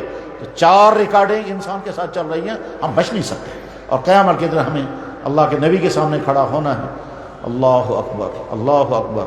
جناب رسول اللہ صلی اللہ علیہ وسلم جب حج میں تھے اور آپ نے امت کو بتایا کہ بس یہ آخری ملاقات ہے، نئے سال میں یہاں نہیں ہوں گا۔ صحابہ کرام جو اپنے نبی کے فداکار تھے اور ایسی محبت کرنے والے اس دنیا میں اور کسی کو نہیں ملے جیسے محمد رسول اللہ سے محبت کرنے والے صحابہ کرام ہیں۔ مینا کے میدان میں اللہ کے نبی نے اعلان کیا، فرمایا لوگوں اگلے سال میں نہیں ہوں گا، تم ہوں گے مگر میں نہیں ہوں گا، اس میدان میں تم سے میری آخری ملاقات ہے۔ کیا بیتی ہوگی صحابہ کرام کے دلوں پر، ہم آج اس کا اندازہ نہیں کر سکتے۔ اس کے بعد آپ نے فرمایا میں تم سے پہلے رخصت ہونے والا ہوں، میں حوض کوثر پر تمہارا انتظار کروں گا۔ پھر فرمایا میں باقی قوموں پر فخر کروں گا کہ دیکھو میری امت کے لوگ کتنے اچھے ہیں، یعنی میری امت کے جماعت، میری امت کے افسران، میری امت کے ملازم، میری امت کے علماء، میری امت کے ٹریڈرز، میری امت کے ہر طبقے کے لوگ کتنے اچھے ہیں، میں فخر کروں گا۔ لیکن فخر تبھی تو کروں گا جب تم اچھے ہوں گے۔ پھر آگے فرمایا انی مکاثر بکم الامم، حدیث کی کتابوں میں ایک حدیث ہے ابن ماجہ، اس ابن ماجہ میں یہ کلمات موجود ہیں جو حجۃ الوداع کے موقع پر آپ نے بیان فرمائے۔ آپ کے الفاظ تھے ایھا الناس انی فرضتکم علی الحوض، لوگوں میں تم سے پہلے چلا جاؤں گا اور حوض کوثر پر تمہارا انتظار کروں گا۔ وانی مکاثر بکم الامم، میں تمام لوگوں پر فخر کروں گا میری امت کے افراد کتنے اچھے ہیں۔ اور اس کے بعد آپ نے فرمایا بہت مشکل جملہ ارشاد فرمایا، بہت سخت لفظ استعمال کیا، بہت ہی زیادہ سخت لفظ جس کا ترجمہ کرنا بھی بہت مشکل ہے۔ آپ نے جو فرمایا اس کا ترجمہ تو نہیں کر سکیں گے، ہاں مثال سمجھانے کے لیے میں یوں کہوں گا، ایک باپ اپنے بیٹے سے کہتا ہے بیٹا میں نے بڑی عزت کی زندگی گزاری ہے، ہر جگہ لوگ میرا احترام کرتے ہیں، میرے کردار پر کہیں کوئی داغ نہیں لگا ہے، پورا علاقہ مجھے احترام کی نظروں سے دیکھتا ہے، مہربانی کرنا کوئی ایسی غلطی مت کرنا جس کی وجہ سے میرا چہرہ کالا ہو جائے، ایسی غلطی مت کرنا بیٹا، ایسی کوئی غلطی مت کرنا کہ میں سر اٹھانے کے قابل نہ رہوں، بیٹا ایسی غلطی مت کرنا کہ میرا چہرہ سیاہ ہو جائے۔ میرے بیٹو، میرے بھائیوں، بس یہی جملہ جناب رسول اکرم صلی اللہ علیہ وسلم نے فرمایا انی مکاثر بکم الامم فلا تسودوا وجہی، خبردار تم ایسے مت آنا میرے سامنے تمہاری وجہ سے وہاں میرا چہرہ مبارک سیاہ ہو جائے۔ کیا ہمیں وہ زندگی گزارنی ہے؟ قیامت کے دن ہمارا نبی فرمایا تمہاری وجہ سے مجھے شرمندگی اٹھانی پڑے گی، تمہاری وجہ سے میرا سر نیچے ہوگا، کیا ہمیں وہ زندگی گزارنی ہے؟ وہی لے کر ہمیں اپنے نبی کی خدمت میں پہنچنا ہے۔ اور جب یہ لے کر کے ہم آ جائیں گے اور اللہ کے نبی کو دل مبارک کو دکھ ہوگا، دل مبارک کو دکھ تو اللہ برداشت کر لیں گے کہ میرے نبی کو تمہاری وجہ سے اتنی تکلیفیں ہوگا، میں تمہیں عہد کر کے اٹھو، انشاءاللہ ہم اپنی زندگی میں تبدیلی لائیں گے اور وہ زندگی گزاریں گے کہ اللہ بھی راضی ہوگا، اللہ کے نبی بھی راضی ہوں گے، ہم رحمت بنیں گے تمام انسانوں کے لیے اور کامیاب زندگی گزاریں گے۔ کامیابی اللہ کی مرضی کے مطابق زندگی گزارنے میں ہے، اللہ کو ناراض کر کے کوئی انسان کامیاب زندگی نہیں گزار سکتا ہے۔ میرے بھائیو، وقتی طور پر تم ڈرگ سے اپنے آپ کو سکون تو پہنچاؤ گے لیکن مستقل راحت کبھی نہیں مل سکتی ہے۔ میں نے آج ہی سنا، آج ہی میرے ایک بھائی نے مجھے بتایا کہ میرا باپ شراب پی پی کر کے برباد ہو گیا اور بعد میں کسی نالے میں جا کر کے مر گیا، اتنا زیادہ اس نے شراب پیا تھا، اور میری ماں مجبور ہو گئی، اس نے کسی دوسرے کے ساتھ نکاح کیا اور وہ کسی دوسرے ملک میں چلی گئی اور باپ جو ہے وہ کسی نالے میں جا کر گر گیا، شراب پی پی کر ہمارا گھر اسے برباد ہو گیا۔ ہم کامیاب زندگی چاہتے ہیں، کامیاب زندگی ہوگی اللہ کا حکم ماننے میں، اللہ کے نبی کے حکم ماننے میں، اور سب سے اہم بات یہ ہے ہم وہ زندگی نہیں گزاریں گے کہ قیامت کے دن اللہ کے نبی کے ساتھ ہم سامنا نہ کر سکیں، کہیں گے ہٹ جاؤ، تم جاؤ انہی کے ساتھ جن کی زندگی تمہیں پسند تھی، تو میرے راستے پر نہیں تھے۔ ہم عہد کر کے اٹھیں گے انشاءاللہ اب وہ زندگی گزاریں گے جو زندگی ہمارے لیے دنیا اور آخرت میں دونوں جگہ کامیابی کے ضامن ہوگی۔ اپنے علماء کے ساتھ جڑے رہیں، اپنے مدارس کے ساتھ جڑے رہیں، مدارس کو تعاون دیں، مدارس سے فائدے اٹھائیں، اور علماء کی ذمہ داری ہے وہ یہ سمجھیں اس پورے خطے میں امت کو دین پر جمانا، امت کے دین کی حفاظت کرنا، خطوں تک دین کو پہنچانا، یہ ہمارے کندھوں کی ذمہ داری ہے۔ ہم کو نام پڑ گیا علماء، ہم حقیقت میں علماء نہیں ہیں، اب نام چونکہ پڑ گیا ہے اسے نام کی لاج رکھنی ہے۔ اس پورے خطے کے علماء اس پورے خطے کے دین کے محافظ بن کر زندگی گزاریں، اس پورے خطے کے علماء اس پورے خطے میں دین کی اشاعت کی ذمہ داری اپنے کندھوں پر لے کر کے زندگی گزاریں۔ یہ کہیں ہمارا جینا، ہمارا مرنا اللہ کے دین کے لیے ہے۔ ان صلاتی ونسکی ومحیای ومماتی للہ رب العالمین برحمتک یا ارحم الراحمین وآخر دعوانا ان الحمد للہ رب العالمین یا رب العالمین۔ تمام لوگ درود شریف پڑھیں اور اس پر مختصر سی دعا ہوگی۔ اس دعا میں یقین رکھنا چاہیے کہ اللہ ضرور دعائیں قبول فرماتے ہیں۔ ان دعاؤں میں نمبر 1 شکر ہوگا، نمبر 2 توبہ ہوگی، نمبر 3 ارادہ ہوگا، اور پھر اپنی اپنی حاجات اللہ کی بارگاہ میں پیش کریں۔ رات کا بہت سارا حصہ گزر چکا ہے۔ ایک حدیث میں ہے ینزل تبارک و تعالی الی السماء الدنیا فی کل لیلۃ، اللہ تعالیٰ ہر رات زمین پر اس آسمان پر جو آسمان زمین کے نزدیک ہے، اس آسمان پر اتر کر کے آ کر کے کہتے ہیں حل من سائل فاعطی، کون مانگنے والا ہے میں عطا کرنے کے لیے تیار ہوں۔ حل میں مستغفر فاغفر لہ، کون بخشش مانگنے والا میں معاف کرنے کے لیے تیار ہوں۔ حل میں مستجیب فاجیب لہ۔ بس پڑھیں درود شریف سب۔ اللہم صلی علی سیدنا محمد وعلی آل سیدنا محمد واصحاب سیدنا محمد وبارک وسلم علیہم۔ الحمدللہ الحمدللہ الحمدللہ علی نعمت الایمان، الحمدللہ علی نعمت الاسلام، الحمدللہ علی نعمت الدین، الحمدللہ الذی ہدانا لہذا وما كنا لنہتدی لولا ان ہدانا اللہ۔ یا رب العالمین یا رب العالمین، یا اللہ یا اللہ، ہم یہاں جمع ہوئے صرف آپ کے دین کے لیے۔ یا اللہ یہاں کوئی دوسرا مقصد نہیں، کوئی فنکشن نہیں، کوئی ناچ گانا نہیں، کھیل تماشا نہیں، آپ کا دین بولنے سننے کے لیے جو بھی آیا دین کے لیے آیا۔ کسی کی زبان استعمال ہوگی، کسی کے کان استعمال ہوگے، یا اللہ آپ دیکھتے بھی رہے، آپ سنتے بھی رہے، آپ کے سامنے سب کچھ تھا۔ یا اکرم الاکرمین، آپ گواہ رہیں، ہم آپ کو گواہ بنا کر کے اعلان کرتے ہیں آپ ہمارے اللہ ہیں۔ ہم آپ کو گواہ بنا کر اعلان کرتے ہیں آپ کا نبی محمد رسول اللہ نبی برحق ہیں، ہم ان کے امتی ہیں۔ یا اللہ یا اللہ یا اللہ، آج جس بھائی نے کلمہ پڑھا امید ہے اس دنیا میں وہ سب سے زیادہ پاک دامن اس وقت ہوگا، کیونکہ آپ کے نبی نے فرمایا یا اللہ اس کلمے کو قبول فرما دے۔ اور یا اکرم الاکرمین، ہم شکر پڑھتے ہیں یا اکرم الاکرمین، آپ نے ہم کو پہلے سے ایمان کی دولت عطا فرمائی ہے۔ یا اللہ نعمت عطا فرمائی، یہ دیکھنے کو آنکھیں، سننے کو کان، بولنے کو زبان، چلنے کو پاؤں، کام کے لیے ہاتھ، سوچنے کے لیے دماغ۔ یا اللہ یہ گھر، یا اللہ یہ اولادیں، یہ والدین، یہ صحت، یہ جوانیاں، یہ فیسلٹیز، یہ تمام چیزیں، اور سب سے بڑی نعمت ایمان عطا فرمائی۔ یا اللہ تمام نعمتوں پر ہم شکر ادا کرتے ہیں۔ یا اللہ آپ نے فرمایا آپ نے فرمایا اور حق فرمایا، میری نعمتوں کا تم شمار نہیں کر سکوگے، یا اللہ بلا شبہ نہیں کر سکتے، اور آپ ہی نے فرمایا اگر تم شکر گزار رہو گے میں اور عطا کروں گا۔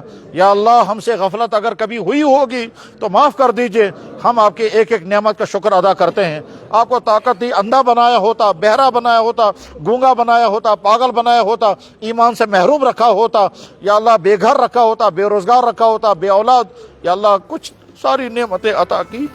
یا اکرم الاکرمین اپنا دین پڑھنے کے لیے قبول فرمایا، دین بولنے کے لیے قبول فرمایا، دین سننے کے لیے قبول فرمایا، اپنے کو سجدہ عطا فرمایا، اپنے لیے بھوکا رہنا نصیب فرمایا۔ یا اکرم الاکرمین یہ سب آپ کے احسانات ہیں، ہمارا شکر قبول فرما لیں یا اللہ، ہمارا شکر قبول فرما لیں یا اللہ۔ اس مجمع میں وہ بچے بھی دیکھے گئے جن بچوں نے آپ کا قرآن اپنے سینے میں جمع کیا، ان کو نہیں معلوم ہم کتنی بڑی دولت لے کر جا رہے ہیں۔ یا اللہ مبارک ان مدرسے والوں کو، مبارک ان استادوں کو، مبارک ان بچوں کو، مبارک ان بچوں کے والدین کو۔ یا اکرم الاکرمین یا ارحم الراحمین یا ذا الجود والکرم۔ اس مجمع میں سفید داڑھی والے بھی ہوں گے یا اللہ، اس مجمع میں اہل علم بھی ہوں گے، اس مجمع میں معصوم بچے بھی ہوں گے۔ یا اکرم الاکرمین یا اکرم الاکرمین ایک نظر کرم سب پر ڈال دیجیے یا اللہ، ایک نظر کرم سب پر ڈال دیجیے یا اللہ۔ ہر ایک کے دل میں کچھ خواب ہوں گے، ہر ایک کے دل میں کچھ تمنائیں ہوں گی، ہر ایک کے دل میں اپنی مشکلات کا غم ہوگا، ہر ایک کے دل میں کچھ خطرات کا ڈر ہوگا، ہر ایک کے دل میں کچھ خدشات کا ڈر ہوگا۔ یا اللہ زبان پر آئے یا نہ آئے آپ سب کے حالات جانتے ہیں یا اللہ، آپ خود دیکھ لیں کس کے دل میں کیا ہے اور فیصلہ کر دیجیے یا اکرم۔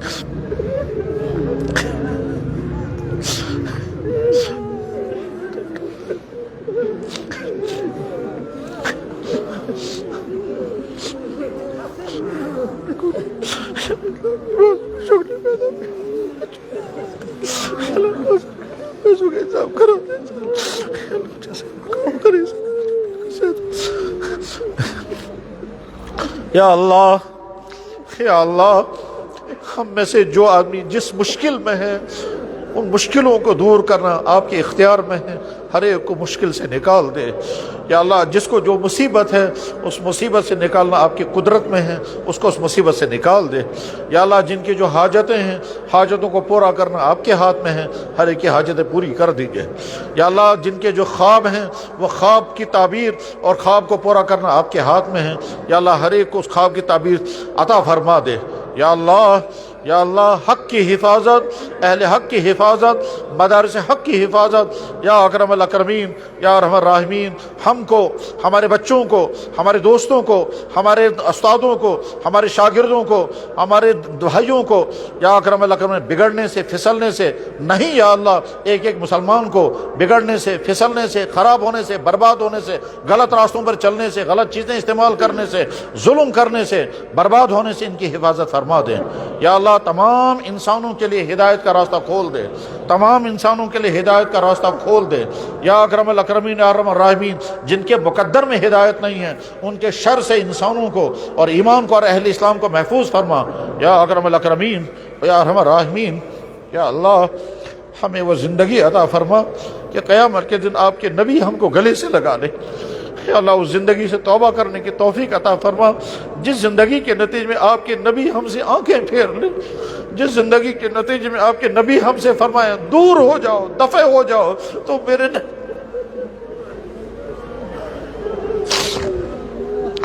یا اللہ ہم نے حدیث میں پڑھا کہ آپ کے نبی علیہ السلام کی خدمت میں کچھ مسلمان پہنچیں گے تو آپ علیہ السلام فرمائیں گے سحقاً سحقاً لمن غیر دینی، برباد ہو جاؤ تم، برباد ہو جاؤ تم نے میرے دین کے مطابق زندگی نہیں گزاری تھی، تم نے میرے دین کو نقصان پہنچایا تھا یا اللہ۔ ایسی زندگی سے ہم توبہ کرتے ہیں یا اللہ ایسی زندگی سے ہم توبہ کرتے ہیں یا اکرم الاکرمین۔ آنکھوں سے غلطیاں ہوئی ہوں گی، زبان سے غلطیاں ہوئی ہوں گی، کھانے پینے سے غلط کیا ہوگا، یا اللہ جس سے جو گناہ ہوئے معاف کر دیجئے۔ تکبر سے، کینہ سے، حسد سے، بغض سے، چغل خوری سے، جھوٹ سے، غیبت سے، ریا سے، بد نظری سے، کسی کا مال ہڑپ کرنے سے، کسی کے حق تلفی کرنے سے، یا اللہ جو جو گناہ زبان سے، دماغ سے، ہاتھوں سے، پاؤں سے ہوئے ہیں، یاد ہیں یا بھول گئے ہیں، معاف کر دیجئے یا اللہ، معاف فرما دیجئے یا اکرم الاکرمین۔ ہم ارادہ کرتے ہیں صحیح اور اچھے مسلمان بن کر زندگی گزاریں گے، ارادہ کرتے ہیں باپ ہیں تو اچھے باپ بنیں گے، بیٹا ہے تو اچھا بیٹا بنیں گے، بھائی ہے تو اچھا بھائی بنیں گے، شوہر ہے تو اچھے شوہر بنیں گے، اچھے مسلمان بنیں گے، اچھے سے اچھے۔ ہم نے ارادہ کر لیا، آپ توفیق عطا فرما یا اللہ۔ جن کی جو مقاصد ہیں وہ مقاصد حل فرما، جن کی جو ضروریات ہیں وہ ضروریات پوری فرما یا اللہ۔ جن کی جو حاجات ہیں وہ حاجات پوری فرما، جو بیمار ہیں ان کو صحت و شفا عطا فرما، لا علاج ہوں تب، قابل علاج ہوں تب یا اللہ۔ لا علاج و قابل علاج تو انسانوں کے ہاں ہیں، آپ کے ہاں تو معاملہ سب کا، جب آپ فیصلہ کریں گے تو لا علاج نہ رہے گا، اور اگر آپ کا فیصلہ نہیں آیا تو قابل علاج مرے گا یا اللہ۔ اس لیے کہ فیصلے آپ کے ہاں سے چلتے ہیں، شفا نہ دوائیوں میں ہے نہ ڈاکٹروں میں ہے، فیصلے آپ کی قدرت میں ہیں یا اکرم الاکرمین یا ارحم الراحمین یا اللہ۔ ہم سب کی طرف سے جناب رسول اکرم صلی اللہ علیہ وسلم کی مبارک خدمت میں بے انتہا درود و سلام پہنچا دیجئے یا اکرم الاکرمین۔ ان کی خدمت میں جب رودات پہنچتی ہوگی تو آپ کو خوشی بھی ہوتی ہوگی اور غم بھی ہوتا ہوگا یا اکرم الاکرمین۔ کل صبح 9:30 بجے کسی بچے نے مجھے فون پر کہا کہ میں نے آج رات 1000 درود شریف پڑھے اور 20 رکعت تراویح، 20 رکعت نفلیں پڑھی، پھر تہجد پڑھ کر کے فجر کی نماز پڑھ کر کے سو گیا۔ اس کے بعد میں نے نبی کو خواب میں دیکھا، نبی علیہ السلام نے فرمایا ان کشمیری لڑکوں اور لڑکیوں کو کیا برا حال ہو گیا یا اللہ۔ پھر وہ لڑکا رونے لگا یا اکرم الاکرمین و یا ارحم الراحمین۔ اس کے معنی یہ ہے کہ ڈائری وہاں پہنچتی ہوگی، ہر رودات وہاں پہنچتی ہوگی یا اکرم الاکرمین یا ارحم الراحمین۔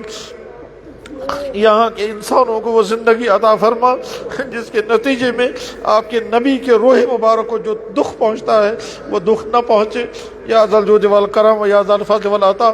معافی عطا کر دیجئے اور سدھار ادا کر دیجئے یا اللہ، سدھار ادا کر دیجئے بڑوں کو اور چھوٹوں کو، مردوں کو اور عورتوں کو، لڑکوں لڑکیوں کو، دفتر والوں کو اور کھیت والوں کو، دکاندار والوں کو اور بازار والوں کو، ہر انسان کو سدھار عطا کر دیجئے، ہر انسان کو صحیح انسان بننا نصیب فرما یا اللہ۔ جناب رسول اکرم صلی اللہ علیہ وسلم نے ایک مرتبہ کلمہ پڑھا تھا، اس کلمے میں آپ نے یوں کہا تھا، اے اللہ آپ گواہ رہیں، میں نے آپ کو بھی گواہ بنایا، آپ کے مخلوق کو گواہ بنایا، آپ کے فرشتوں کو گواہ بنا کر کے میں کہتا ہوں میں گواہی دے رہا ہوں آپ میرے اللہ ہیں۔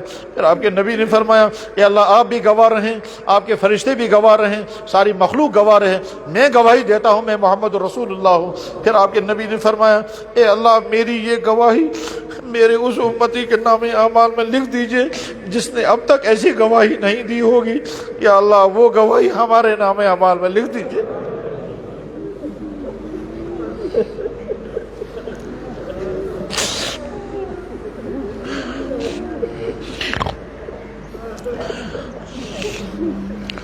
یا اللہ آپ کے نبی نے فرمایا، ایک صحابی کو جب اس نے پوچھا کیا کیا دعائیں مانگوں گا، ساری دعائیں یاد نہیں رہتی ہیں، تو آپ کے نبی نے فرمایا ابو امامہ جب تم دعا کرو تو یہ کہنا کہ میرے نبی نے جتنے دعائیں مانگی ہیں میرے حق میں قبول فرما۔ یا اللہ ہم بھی درخواست کرتے ہیں ہمارے نبی نے جتنی دعائیں مانگی ہیں اور اس کائنات ان سے زیادہ بہتر دعا مانگنے والا کوئی نہیں، جتنی دعائیں انہوں نے مانگی ہیں وہ ساری دعائیں ایک ایک ایمان والے کے حق میں بلکہ ایک ایک انسان کے حق میں قبول فرما، اور جتنی خرابیوں، خباثتوں، نجاستوں، گورائیوں، جرائم، سیئات، خطیات، معصیات سے انہوں نے پناہ مانگی ہوگی، ایک ایک ایمان والے کو ان تمام سے محفوظ فرما۔